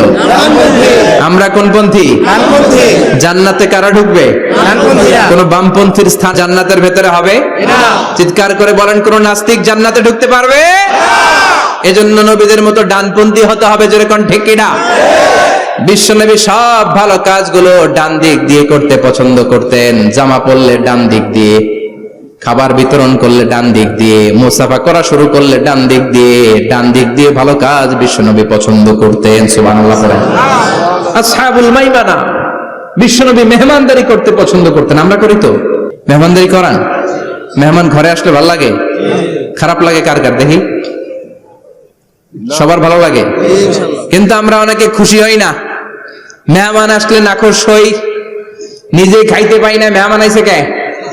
খাওয়ামো করতে, খাওন নাই, যেন ও খাওন বানাইছে। খাওন পাঠায় কে? আল্লাহ। রিজিক দেয় কে? আল্লাহ। গোটা বিশ্বের সবাই মিলে আমরা একটা চাল বানাতে পারবো নাকি? ও মিয়া চাইনিজ চাউল না, চাইনিজ ডিম না, ওগুলা সবাই পারে, ঠিক কিনা? আল্লাহর বানানো ন্যাচারাল চাল, গাছের মধ্যে হওয়া যেই চাল, ধান আল্লাহ তৈরি করেছে, এরকম ধান, এরকম একটা পেয়ারা, এরকম ছোট্ট একটা কমলার টুকরা গোটা বিশ্বের সবাই মিলে বানাতে পারে নাকি? এজন্য রিজিকের মালিক কে? মেহমান আপনার রিজিকে ভাগ বসাতে আসে না, সে তো তার রিজিক নিয়ে আসে। সে আরো এসে আপনার রিজিকে বরকত ঢুকিয়ে দিয়ে যায়। চিল্লা এখন ঠিক কিনা? কারণ আমরা বরকতে বিশ্বাসী। বরকত বিশ্বাস করেন? 5 লাখ টাকা মাসে কামায়, ডাইন হাতে বা হাতে, আছে না নাই? হালাল হারাম ইচ্ছা মতো কামায়, মাস শেষে কিচ্ছু থাকে না, এরকম ডাকাইত আছে না নাই? হসপিটালের একটা বিল পরিশোধ করতে 3 লাখ চলে যায়, ঋণের বোঝায় জর্জরিত, রাতে ঘুম নাই, তার মানে বরকত নাই। আরেকজনের বেতন 20,000, কয় হাজার? বাড়ি ভাড়া 6,000, বাজার খরচ 6,000, ছেলে মেয়ের স্কুলের বেতন 6,000, বেড়ায় দান করে আরো 1,000, আরো থাকে। সুবহানাল্লাহ পড়েন। দিস ইজ কল্ড বারাকা। 20,000 বেতনের ভিতরে বারাকা ছিল। 5 লক্ষ ইনকাম, 1 টাকাও নাই, ঠিক কি না? এজন্য কোটি টাকার মালিক দেখলে মনে করবেন না অনেক সুখ। এই দুনিয়ার জীবনটা ধোঁকা, মোহাচ্ছন্ন হয়ে আছি আমরা। এটা ধোঁকা, এটা মরিচিকা, এটা চাকচিক্যময় একটা জায়গা। মৃত্যুর পর মনে হবে একটা দুঃস্বপ্ন ঘটেছিল আমার, বিশাল এক জগৎ পড়ে আছে সামনে। দুনিয়াটাই ধোঁকা, দুনিয়াটাই মোহের জায়গা। আমরা সবাই মোহাচ্ছন্ন হয়ে আছি। দুনিয়ার উদাহরণ হলো 3টা লাশ আর 4টা স্বর্ণের টুকরার সমান। 3 জন যুবক কাজের জন্য বেরিয়েছে, পথিমধ্যে 4টা স্বর্ণের টুকরা পেয়েছে। যুবক কয়টা? স্বর্ণ পাইছে কয়টা? মহা খুশি, খুশিতে বাকবাকুম। 4টা স্বর্ণের বড় বড় টুকরা পেয়েছে। আমরা আজীবন খেলে বসে খেয়ে যেতে পারবো, কিচ্ছু লাগবে না আমাদের। 3 বন্ধু বলে ভাগ করি, আরেকজন বলে ক্ষুধা লাগছে। একজন যা বাজার থেকে রুটি কিনে নিয়ে আয়, খাওয়ার পরে ভাগ করবো। একজন রুটি কিনতে গেল, শয়তান 2টারে বুঝায়, ওইটারে মারতে পারলে ভাগ বটোয়ারা সহজ হবে। তোরা 2 জন স্বর্ণ 4টা, তুই নিবি 2টা, ও নিবে 2টা। হিসাব সহজ না? দুই বন্ধু প্ল্যান করছে, ওইটারে মাইরা তুই দুইটা আমি দুইটা।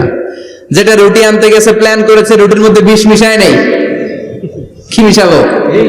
বিষ। তাহলে বিষ খাওয়া রুটি খেয়ে ওই দুইটা সে সব পাবে, আমি পাবো। ভাগাভাগির কিছু নাই, সব যাবে আমার কাছে। 4টা স্বর্ণের টুকরার মালিক আমি। রুটির মধ্যে বিষ মেখে নিয়ে এসেছে, ওই দুই বন্ধু প্ল্যান অনুযায়ী ওইটারে ধরে মেরে ফেলছে। এবার মহা খুশি। এক বন্ধু কয় এবার তো ভাগ বটর আর কিছু নাই, তুই দুইটা আমি দুইটা, আগে খাইয়া লইস। আগে খাওয়ার পরে এই দুইটাও নাই। 3টা লাশ, 4টা স্বর্ণের টুকরা, এটাই তো দুনিয়ার জীবন, ঠিক কিনা? আসল জীবন কবর থেকে শুরু হবে, কোন ঠিক কিনা? একদিন মাটির ভেতরে হবে ঘরে মন আমার, কেন বাঁধো দালান ঘরে মন আমার, কেন বাঁধো দালান ঘর, ঠিক কিনা? দুনিয়ার জীবন আসল জীবন না, এটা মরিচিকা, এটা ধোঁকা, এটা মোহ, এটা শয়তানের চাকচিক্য। আসল জীবন কবরের জীবন। আসল জীবন সামনে পড়ে আছে, জন্য বরকতে বিশ্বাস করি আমরা, ঠিক কিনা? ল্যান্ড ক্রুজার দাপিয়ে বেড়ায়, বড় বড় টাওয়ারের মালিক, অনেক সম্পদের মালিক। এটা দেখেই মনে করবেন না অনেক সুখে আছে, ঘরে যেয়ে দেখেন কোনো সুখ নাই, ঠিক কিনা? সাধারণত টাকা যার বেশি দুঃখ তার বেশি, টাকা যার কম সুখ তার বেশি। সুবহানাল্লাহ পড়েন। আল কানাআতু মিনাল ইসলাম। এজন্য আমার শ্রমিক ভাইয়েরা, আপনাদের এক পা জান্নাতে এমনি ঢুকে আছে। নামাজ পড়বেন, মা বাবার খেদমত করবেন, ইসলামের নিয়মগুলো মানবেন, দ্বিতীয় পাটাও জান্নাতে ঢুকায় দিবে কে? আর যারা কোটি কোটি টাকার পাহাড় বানিয়েছে, ওদের হিসাবের ফিরিস্তি অনেক বড়। বিশাল বাড়ির মালিক, ল্যান্ড ক্রুজার চালায়, সাবরোলেট চালায়, পোরশে, ফারারে, ল্যাম্বরগিনি চালায়, আছে না নাই? ঘরে সুখ নাই, রাতে ঘুম নাই, টেনশন আর টেনশন। 4টা ট্যাবলেট খেয়ে আধা ঘন্টা ঘুমাতে পারে না, এরকম ধনী আছে না নাই? সব ধনীরা আবার এক পাল্লায় মাইপেন না। মাথার ঘাম পায়ে ফেলে যেই ধনী ব্যবসায়ীরা বড়লোক হয়েছে, ওদের ঘরে ঠিকই শান্তি আছে। তার মানে টাকা যার বেশি, ওষুধ তার বেশি, কিচ্ছু খেতে পারে না। দেখবেন ধনীদের খাবারের ডায়েটে থাকে ভেজিটেবলস আইটেম, ঠিক কিনা? এমনি হজম হয় না, আবার ডাক্তারের কাছে গেলে বলে কিচ্ছু খাবেন না, খালি ঘাস খাবেন। কি খাবেন? মানে ভেজিটেবল খাবেন, সবজি খাবেন তো সুস্থ থাকবেন, আছে না নাই? ঘুম নাই, শান্তি নাই। এই যে কোম্পানিগঞ্জ বাজারের যারা কুলি মজুর শ্রমিক, এদের ঘুমে ঝামেলা আছে? কথা বলেন। ধনী পয়সাওয়ালা কোটিপতি, সে ঘুমের ট্যাবলেট খায়। ঘুমের জন্য যে ট্যাবলেট লাগে রিক্সাওয়ালা ওইটাই জানে না, ঠিক কিনা? 1000 কোটি টাকার মালিক হলে বাড়ি কিনা যায়, গাড়ি কিনা যায়, সুখ কিনা যায় না। কোম্পানিগঞ্জ বাজারে সুখ বিক্রি হয় এমন দোকান আছে নাকি? কথা কোন? একটাও নেই। কি করলেন আপনারা? সুখের দোকান দিতে পারলেন না?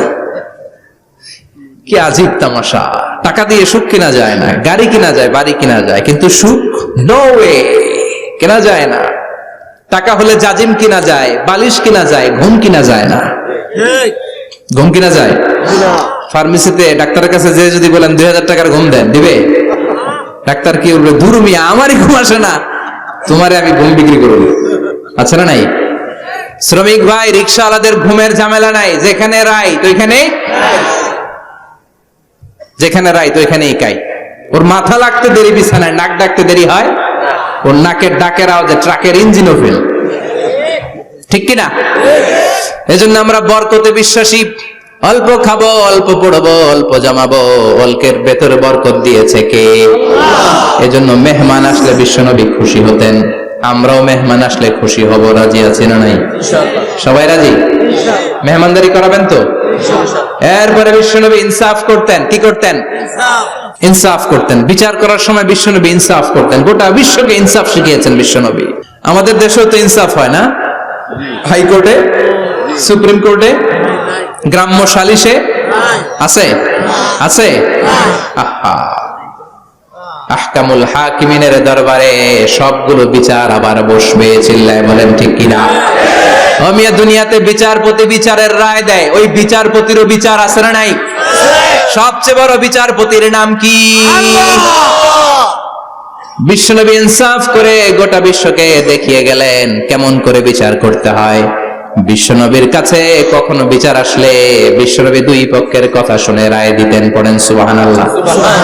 সব সময় দুই পক্ষের কথা শুনে রায়। এখন কি দুই পক্ষকে সমান প্রিভিলেজ দেয়া হয়? কথা বলেন। কারণ কোরআন দিয়ে বিচার হয় না। কোরআন দিয়ে বিচার হোক আমরা চাই কি চাই না? আমার সংসদ ভবনের ভেতরে কোরআনের আইন দিয়ে সংসদ ভবন কায়েম হোক আমরা চাই কি চাই না? সেনাবাহিনীর ভেতরে দরবার হলগুলোতে যখন আলোচনা বসে কোরআন মাঝখানে থাকবে, চিল্লায় বলেন ঠিক কিনা? দেশের সবগুলো ক্যান্টনমেন্টের ভেতরে কোরআন থাকার দরকার আছে না নাই? সবগুলো আদালতের ভেতরে কোরআন থাকার দরকার আছে না নাই? কোরআনের আইন অনুযায়ী আমার দেশের সব নিয়ম কানুন চলবে আমরা চাই কি চাই না? এই কোরআনের আইনের বিরুদ্ধে যদি কোনো আইন পাশ করা হয় আমরা ওই আইনের বিরুদ্ধে চিৎকার করে বলেন ঠিক কিনা? আমরা এই কোরআনের জন্য সব বাজি রাখতে রাজি আছি। আমরা জীবন বাজি রাখতে রাজি আছি। আমরা দেহের তাজা রক্ত বিলিয়ে দিতে রাজি আছি। জোরে বলেন ঠিক কিনা? কোরআনের জন্য কে কে ময়দানে থাকতে রাজি আছেন? হাত উঁচু করে আল্লাহর দেখা।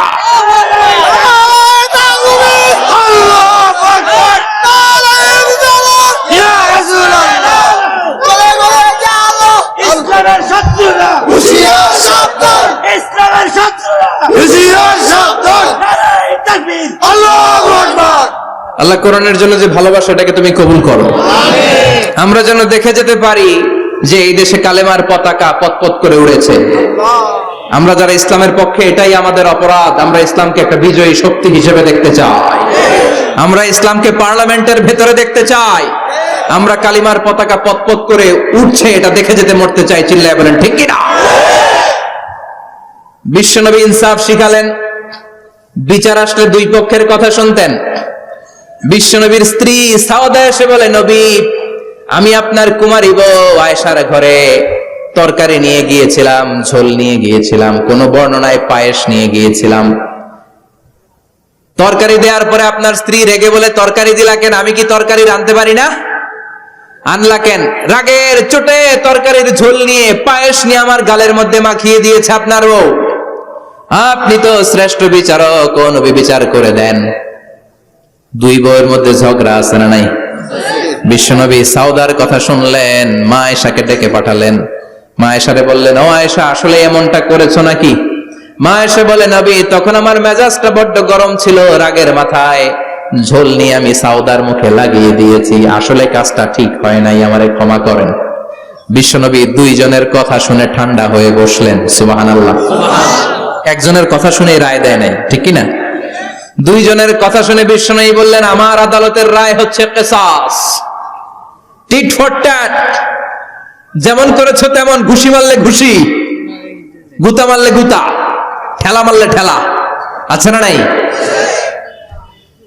সাউদাকে যেমনি তুমি পায়েস মাখিয়ে দিয়েছ, সাউদাও পায়েসের বাটি থেকে কিছু পায়েস নিয়ে আয়েশার গালে মাখো। সুবহানাল্লাহ পড়েন।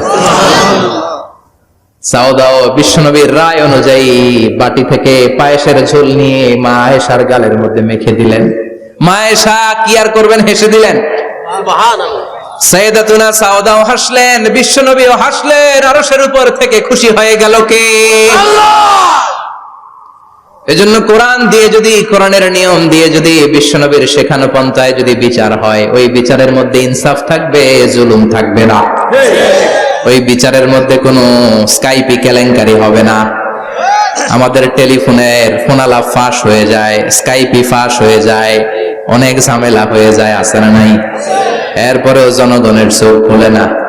আল্লাহ তুমি চোখ খোলার তৌফিক দাও, সহি সমঝ দান করো, পড়ে না আমিন। বিশ্বনবী ইনসাফ করতেন। বনু মাখজুমিয়া গোত্রের এক মহিলা চুরিতে ধরা পড়ল। কিসে ধরা পড়ল? কথা বলেন। চুরিতে। চুরি করলে নিয়ম কি? লাউ চুরি করলে, আম চুরি করলে, কলা চুরি করলে হাত কাটা যাবে না, এটা বড় চুরি। সুবহানাল্লাহ। উমরে ফারুক বলেছেন, দুর্ভিক্ষের বছরে কেউ যদি চুরি করে তার হাত কেটে দেয়া যাবে না, কারণ এটা অভাবের চুরি, এটা স্বভাবের চুরি না, ঠিক কিনা? ঘরে খাবার নাই, পেটে দানা পানি নাই, লাউ চুরি করছে, মুরগি চুরি করছে, এই চোরের হাত কেটে দিও না, কারণ সে ক্ষুধার্ত, পেটে খাবার আছে, গায়ে জামা আছে, সমাজে সম্মান আছে, তারপরে পুরো দেশটা খেয়ে ফেলতেছে, এরকম ডাকাত আছে না নাই? দেশের টাকা পাচার করে, ব্ল্যাক মানি করে, এরকম ডাকাত আছে না নাই? ঘুষ খেতে খেতে পেটটা এরকম হাতির মতো মোটা করেছে, এরকম ডাকাত আছে না নাই? দেশের সবকিছু লুণ্ঠন করে, এরকম আছে না নাই? এই ডাকাতদের হাত কাটার মধ্য দিয়ে হাত কাটার প্রোগ্রাম শুরু করতে হবে। এরকম একটা ডাকাতের হাত কেটে যদি দেশের গভর্নমেন্ট বাইতুল মোকাররমে জুমার নামাজের সামনে লাইভ সম্প্রচার করে, সারা বাংলাদেশের 18 কোটি মানুষ যদি দেখে, আর কেউ চুরি করবে? চুরি করার আগে 3 বার লাফ দিবে, যেরকম ঠিক কিনা? বনু মখজুমিয়া গোত্রের এক নারী চুরিতে ধরা পড়ল। ভেরি প্রেস্টিজিয়াস এন্ড ডিগনিফাইড ফ্যামিলির মেয়ে। এলাকায় সম্ভ্রান্ত কিছু ফ্যামিলি থাকে না, এরকম বড় ফ্যামিলির মেয়ে।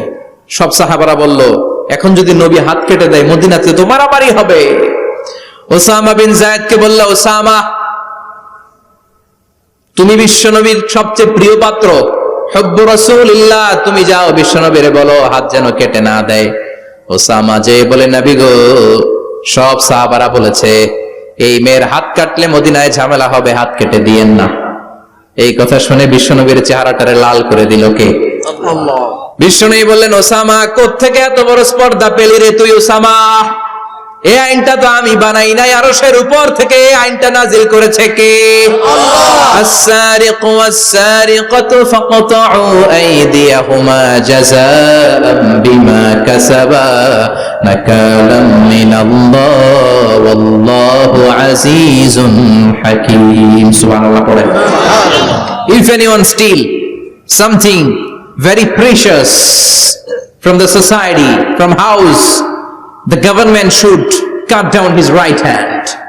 দামি কিছু চুরি করলে গভর্নমেন্ট কাটবে, আমরা কাটতে পারবো? এটা সরকারের কাজ, সরকার ডান হাত কেটে দিবে। ওসামা, এটা আল্লাহর আইন। কেমন করে আল্লাহর আইনে তুমি সুপারিশ করতে আসো? কোন বনু মখজুমিয়া গোত্রের মেয়ে? ওই মেয়ে তো দূরের কথা, আমার কলিজার টুকরা ফাতেমাও যদি চুরি করে, আমি রামদা নিয়ে ফাতেমার ডান হাতটা এক কোপ দিয়ে কেটে দিতে এক মুহূর্ত দেরি করব না রে ওসামা।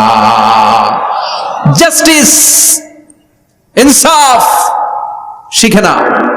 কেমন করে প্রতিষ্ঠা করেছে বিশ্বনবী, চিৎকার করে বলেন ঠিক কিনা? এগুলো হচ্ছে বিশ্বনবীর অভ্যাস, আচরণ। বিশ্বনবী ধীরস্থির ভাবে কথা বলতেন, তাড়াহুড়ো করতেন না। সাহাবারা বলতেন, বিশ্বনবী যখন কথা বলতেন প্রতিটা শব্দ আলাদা করা যেত, প্রতিটা অক্ষর আলাদা করা যেত। আল্লাহু আকবার। আবার জরুরি কোনো কথা যখন বিশ্বনবী বলতেন, ওইটাকে 3 বার বিশ্বনবী রিপিট করতেন। কয়বার?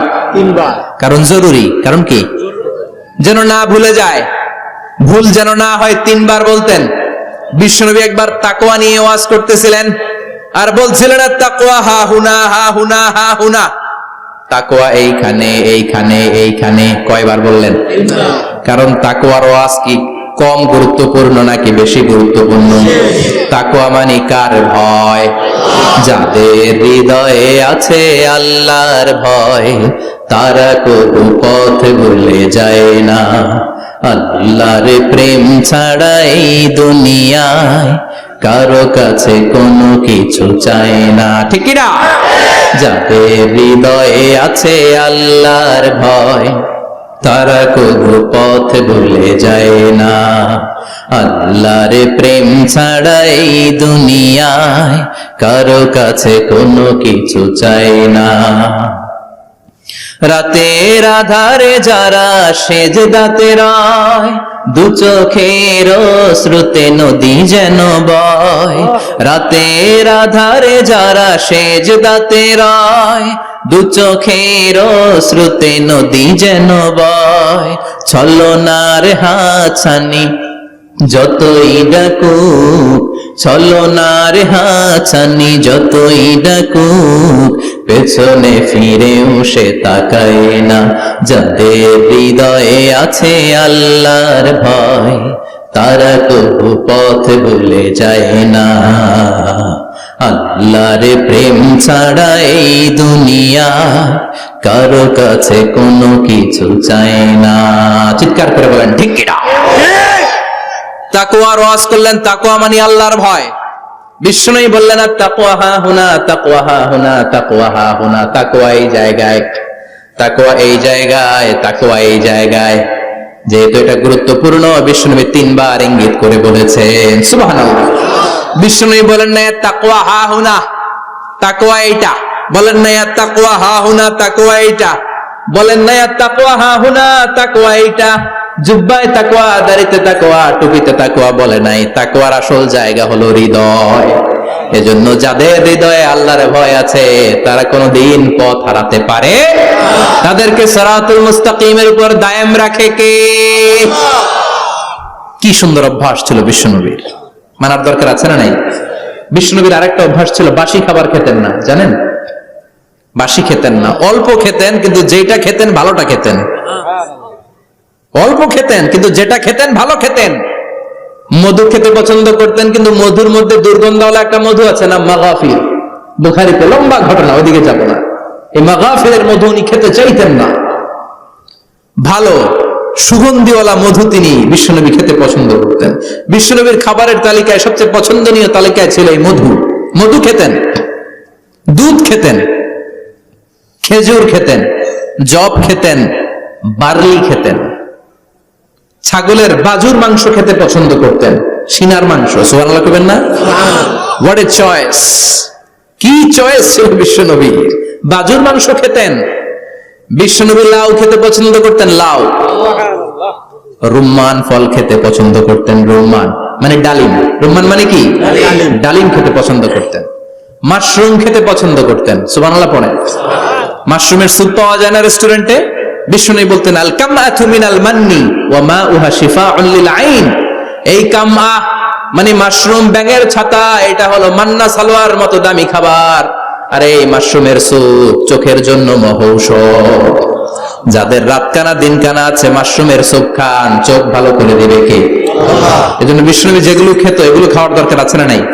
বিষ্ণুনবীর যে সুন্দর চরিত্র ছিল, আচরণ ছিল, এগুলো পালনের দরকার আছে না নাই? তাহলে বিশ্বনবীর 3টা কথা বলবো বলেছিলাম। প্রথম কথা ছিল দেখতে কেমন ছিল। অনেক কথা এত বলা যাবে না, সংক্ষেপে বললাম যে বিশ্বনবীর আচরণ কেমন ছিল। এখন শুনবো, শেষ কথা বলে যাই, বিশ্বনবীর ইন্টেলেকচুয়াল পাওয়ার কেমন ছিল, ওনার বুদ্ধিমত্তা কেমন ছিল। Our beloved prophet Muhammad, the last messenger, was a very good mediator. বিশ্বনবী ভালো মিডিয়েটর ছিলেন। বিশ্বনবী ভালো মধ্যস্থতাকারী ছিলেন। ঝগড়া লাগলে মিলাই দিতে পারতেন চমৎকার। সুবহানাল্লাহ। বাড়িতে যায়া জিমায় পড়ছেন? কষ্ট হচ্ছে? আর কয়েক মিনিট পড়বো, একটা তাকবীর দেন, লিল্লাহি তাকবীর। আল্লাহু আকবার। He was a very good mediator.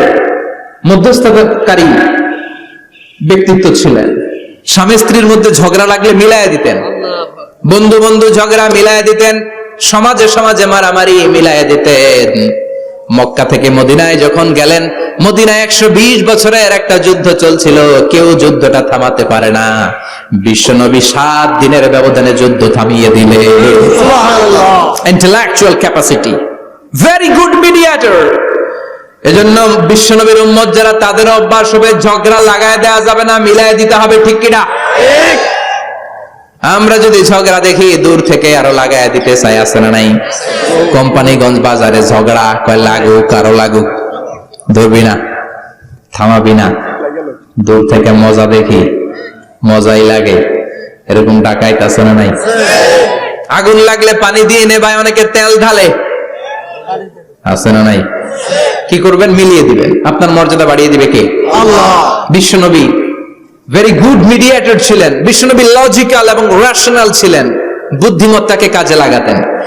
এক সাহাবী এসে বলেন, নবী ইযান লি বিজিনা, আমারে জিনার অনুমতি দেন। কিসের অনুমতি? কার কাছে অনুমতি চাইলো? অন্যান্য সাহাবারা এই যুবক ছেলেটাকে ধমকাতে লাগলো, বসো, এই মিয়া বসো, বিশ্বনবীর কাছে কি কথা বলে এগুলা? ওই যুবক বসে রইল। বিশ্বনবী কাজ সারালেন, এরপর বললেন, আইনা শাবাব, ওই যুবকটা কোথায়? এদিকে আসো, কি চাইছো বলো। কয়, বিশ্বনবী আপনি আমারে জিনা করার অনুমতি দেন। বিশ্বনবী যুবকটারে কাছে ডেকে আনলেন, বললেন, ও যুবক, তোমার ঘরে বোন আছে কিনা? কয় আছে। তোমার বোনের সাথে কোনো পুরুষ জিনা করুক, তোমার কেমন লাগবে? সে বলে আমি এই পুরুষটারে হত্যা করব। হত্যা করবা? ওকে, ডান। তোমার ঘরে মা আছে কিনা? আছে। তোমার মায়ের সাথে পর পুরুষ জিনা করবে, কেমন লাগবে? আমি সাইজ করবো ওরে। তোমার ঘরে স্ত্রী আছে কিনা? আছে। তোমার স্ত্রীর সাথে যদি কেউ জিনা করে কেমন লাগবে? বলে আমি তারে ছাড়বো না। বিশ্বনবী বললেন, তাহলে যেই মহিলার সাথে তুমি জিনা করবা সেও তো কারো বোন, সেও তো কারো স্ত্রী, সেও তো কারো মা, ঠিক কিনা? সুবহানাল্লাহ, হোয়াট এন ইন্টেলেকচুয়াল ক্যাপাসিটি। যুবক বলে, তাই তো, এইভাবে তো ভাবি নাই। আমি যার সাথে পাপ করব সেও তো কারো বোন হবে, সেও তো কারো মা হবে, সেও তো কারো স্ত্রী হবে। ও নবী, আপনি আমারে মাফ করে দেন, আমার জন্য দোয়া করে দেন যেন তাকওয়ার উপর জীবন প্রতিষ্ঠা করতে পারি। লজিক্যালি জিনিসকে সলভ করার চেষ্টা করতেন। মুআয ইবনে জাবালকে বিশ্বনবী সাল্লাল্লাহু আলাইহি ওয়াসাল্লাম ইমাম বানিয়ে পাঠালেন। উনি ইমামতি করতে গেলেন এক মসজিদে। মাগরিবের সালাতে উনি লম্বা কেরাত ধরলেন। এশার নামাজ শুরু করলেন সূরা বাকারা দিয়ে, কোরআনের সবচেয়ে ছোট সূরা। হ্যাঁ, বড়? কত বড়? বিশাল বড়। এখন ওই এলাকার মুসল্লিরা ছিল কৃষক মুসল্লি। এক কৃষক মুসল্লি সাহাবী নামাজের পেছনে দাঁড়ালেন, দেখলেন বাকারা দিয়ে দৌড়ছে, কেরাত শেষ হয় না, আর দাঁড়িয়ে থাকতে পারে না, পায়ে ব্যথা করে, পিঠে ব্যথা করে। কিছুক্ষণ পর রেগে মেগে নামাজ ছেড়ে দিয়ে বারান্দায় নামাজ পড়ে বিশ্বনবীর কাছে বিচার দিতে গেলেন। যে বললেন, নবী এমন ইমাম পাঠাইছেন এশা পরে বাকারা দিয়া। বিশ্বনবীকে সর্বনাশ, মুআয তো ভেজাল লাগিয়ে ফেলতেছে। ডেকে পাঠালেন, সহিহ বুখারীর বর্ণনা। বিশ্বনবী বললেন, মুআয, হোয়াট আর ইউ ডুইং দেয়ার? কি করছো তুমি সেখানে? আফাতানুন আনতা ইয়া মুআয? ও মুআয, তুমি কি ফিতনা বাজাও নাকি? তুমি কি ফিতনা ছড়াচ্ছ নাকি? খেটে খাওয়া মানুষ, কৃষক মানুষ, মাঝারি সাইজের কত সুন্দর সূরা আছে, ওয়াদ-দুহা ওয়াল-লাইলি ইযা সাজা, আল কারিআতু মাল কারিআ, আসনা নাই, আলহাকুমুত তাকাসুর, আসনা নাই। এগুলো দিয়ে না পড়ে বড় বড় সূরাতুল্লাহ কেন্দ্রে মুআয, আফাতানুন আনতা ইয়া মুআয, তোমারে কি আমি অ্যাপয়েন্টমেন্ট দিছি তুমি ফিতনা বাজাবা? খবরদার মুআয, ইয়াসসিরু ওয়ালা তুআসসিরু, ইসলামকে মানুষের কাছে সহজ করে উপস্থাপন করবা। বাশশিরু ওয়ালা তুনাফিরু, ইসলামকে এমন ভাবে উপস্থাপন করবা না যে তোমার কথা শুনে মানুষ দিন থেকে ভেঙে ভেঙে যায়। তাহলে এই দায়ভার ইসলামের নয়, এই দায়ভার বর্তাবে তোমার কাঁধের উপর। চিৎকার করে বলেন ঠিক কিনা? আমাদের মধ্যে অনেকে ইসলামকে অনেক কঠিন করে ফেলে, মানুষকে আশার বাণী শোনায় না। কই এমনি না পড়লে আপনার বাদ, আপনি বেদাত করছেন, আপনি শিরক করছেন, আপনার কিচ্ছু হবে না। যারে বলে কিচ্ছু হবে না, সে বলে আমার যেহেতু কিচ্ছু হবে না, তোর কথা শোনার আমার দরকার নাই। যে আমারে আশার বাণী শোনায় আমি তার কাছে যাই, ঠিক কি না? এজন্য সহিহ ইসলাম আপনি প্রচার করবেন, but your approach should be very flexible. 100 বছর যেটা চালু আছে আপনি একদিনে উঠিয়ে দিতে পারবেন? It's not a logical approach. বিশ্বনবীর অ্যাপ্রোচ, বিশ্বনবীর রেশনাল ক্যাপাসিটি এমনটা ছিল না। সহজভাবে বুঝাবেন। আদ-দীনু ইউসরুন লা উসরা ফীহ, দিনটা হলো সহজ, দিনের মধ্যে কাঠিন্যতা নাই। সুবহানাল্লাহ, কি ক্যাপাসিটি! আমি যেমনি আপনাদেরকে নিয়ে বসে ওয়াজ করতেছি, বিশ্বনবী ওয়াজ করতেন, তবে সংক্ষিপ্ত ওয়াজ। আমরা আধা ঘন্টা করে যদি রাখতে চাই, হুজুর আরো আধা ঘন্টা করেন। তো আরো আধ ঘন্টা করে যদি শেষ করতে চাই, হুজুর আর 10 মিনিট করেন। হুজুর ওয়াজ অনেক টেস্ট লাগে, হুজুর নামাজ টেস্ট লাগে না। আচ্ছা না? নাই, ওয়াজ ভাল লাগে, নামাজ ভাল লাগে না, কিন্তু বিশ্বনবীর ওয়াজ ছিল সংক্ষিপ্ত। আর বিশ্বনবী বলতেন, one of the minor sign before the day of judgement, your lecture will be longer, your salat will be shorter. কিয়ামতের আগে তোমাদের লেকচার, ইসলামী লেকচার লম্বা হবে, নামাজ হয়ে যাবে সংক্ষিপ্ত। এই আলামত সমাজে আছে না নাই? বিশ্বনবী সংক্ষিপ্ত কথা বলতেন, আর ওনার বুদ্ধিবৃত্তিক ক্যাপাসিটি কাজে লাগিয়ে তিনি বুঝাতেন। হাত দিয়ে ইঙ্গিত করতেন, আঙ্গুলের বিভিন্ন ব্যবহার সমাজে আছে না নাই? এরকম করলে এটার লাইক বলে না, এরকম করলে বলে ডিসলাইক। আবার ক্রিকেটে এরকম করলে কয় ছক্কা, আবার একটা উড়াইলে কয় তুই যা। একটা মানে কি? আবার বিজয় দেখায় কেমনে? কথা কন, ভিক্টরি। আছে না নাই?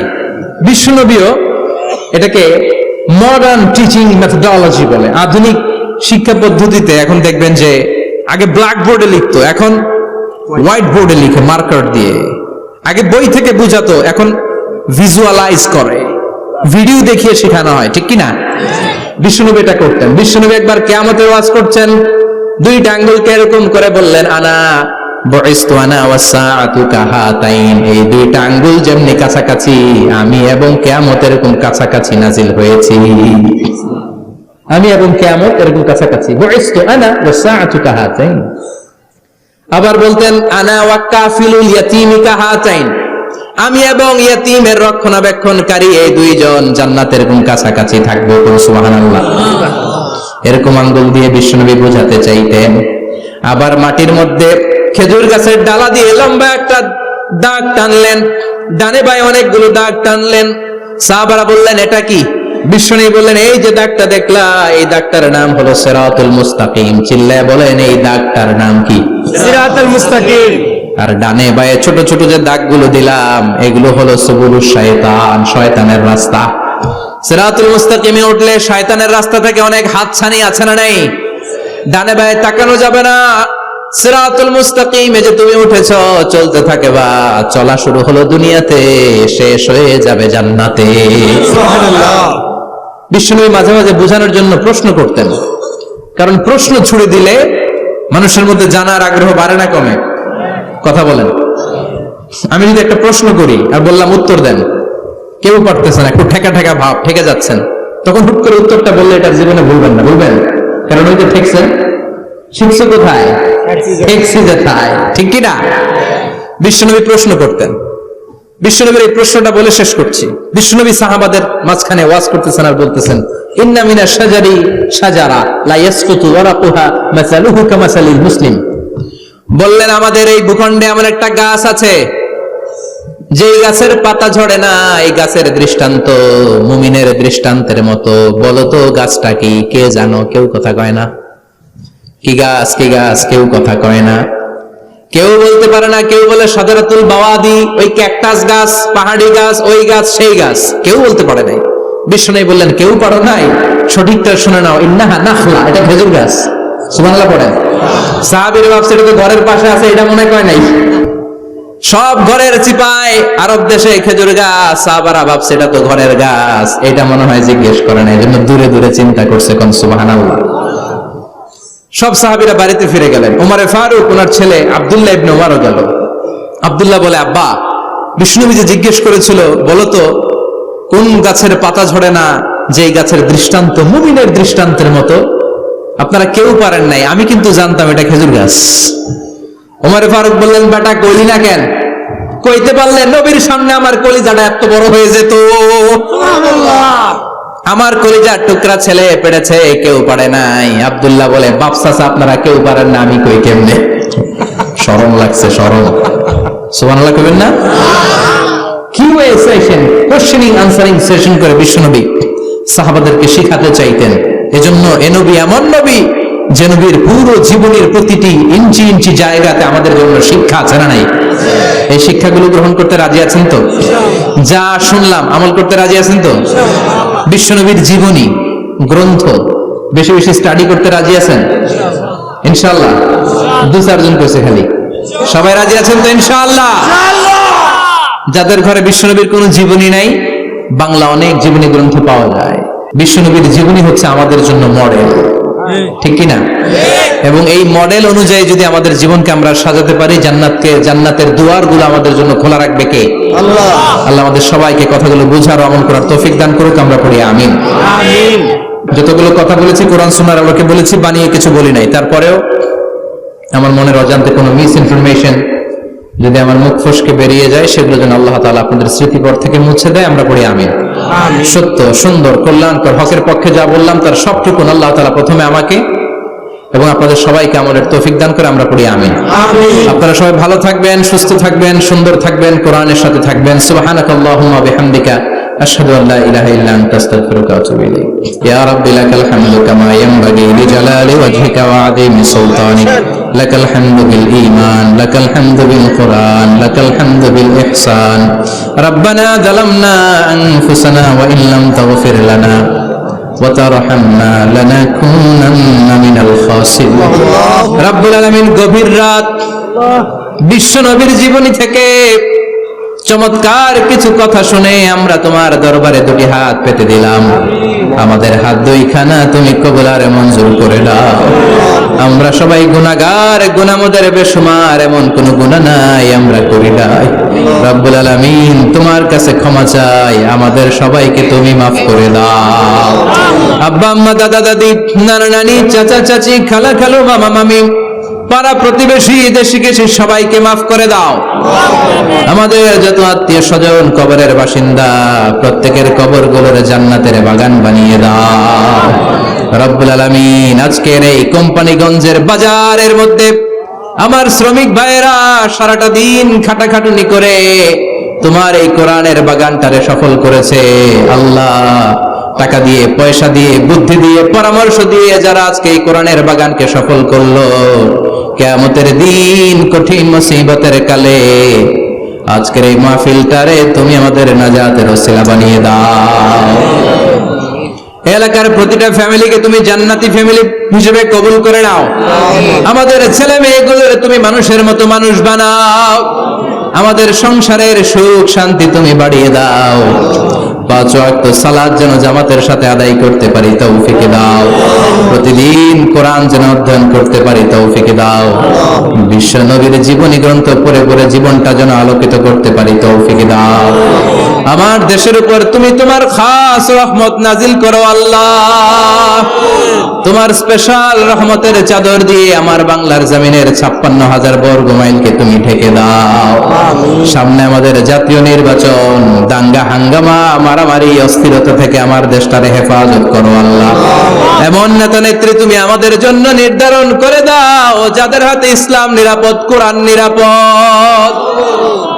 কোরআনের পক্ষে কথা বলতে যে যারা জুলুমের শিকার, আল্লাহ তুমি তাদেরকে হেফাজত করো। তুমি ধৈর্য ধারণ করার তৌফিক দাও রব্বুল আলামিন। কতদিনের হায়াত নিয়ে, সময় নিয়ে ক্ষণিকের দুনিয়ার বুকে বসে আছি আমরা জানি না।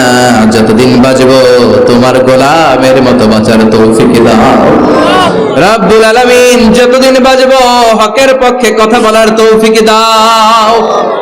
আর এই ক্ষণস্থায়ী দুনিয়া ছেড়ে পরপারে যেদিন পাড়ি জমাবো, ওই বিদায় মুহূর্তে বিশ্বনবীর নূরানি চেহারাটা দেখে দেখে, বিশ্বনবীর শেখানো এই মধুর কালিমাটুকুন জপতে জপতে ঈমান নিয়ে যেন আমরা সবাই বিদায় নিতে পারি। লা ইলাহা ইল্লাল্লাহু মুহাম্মাদুর রাসূলুল্লাহ।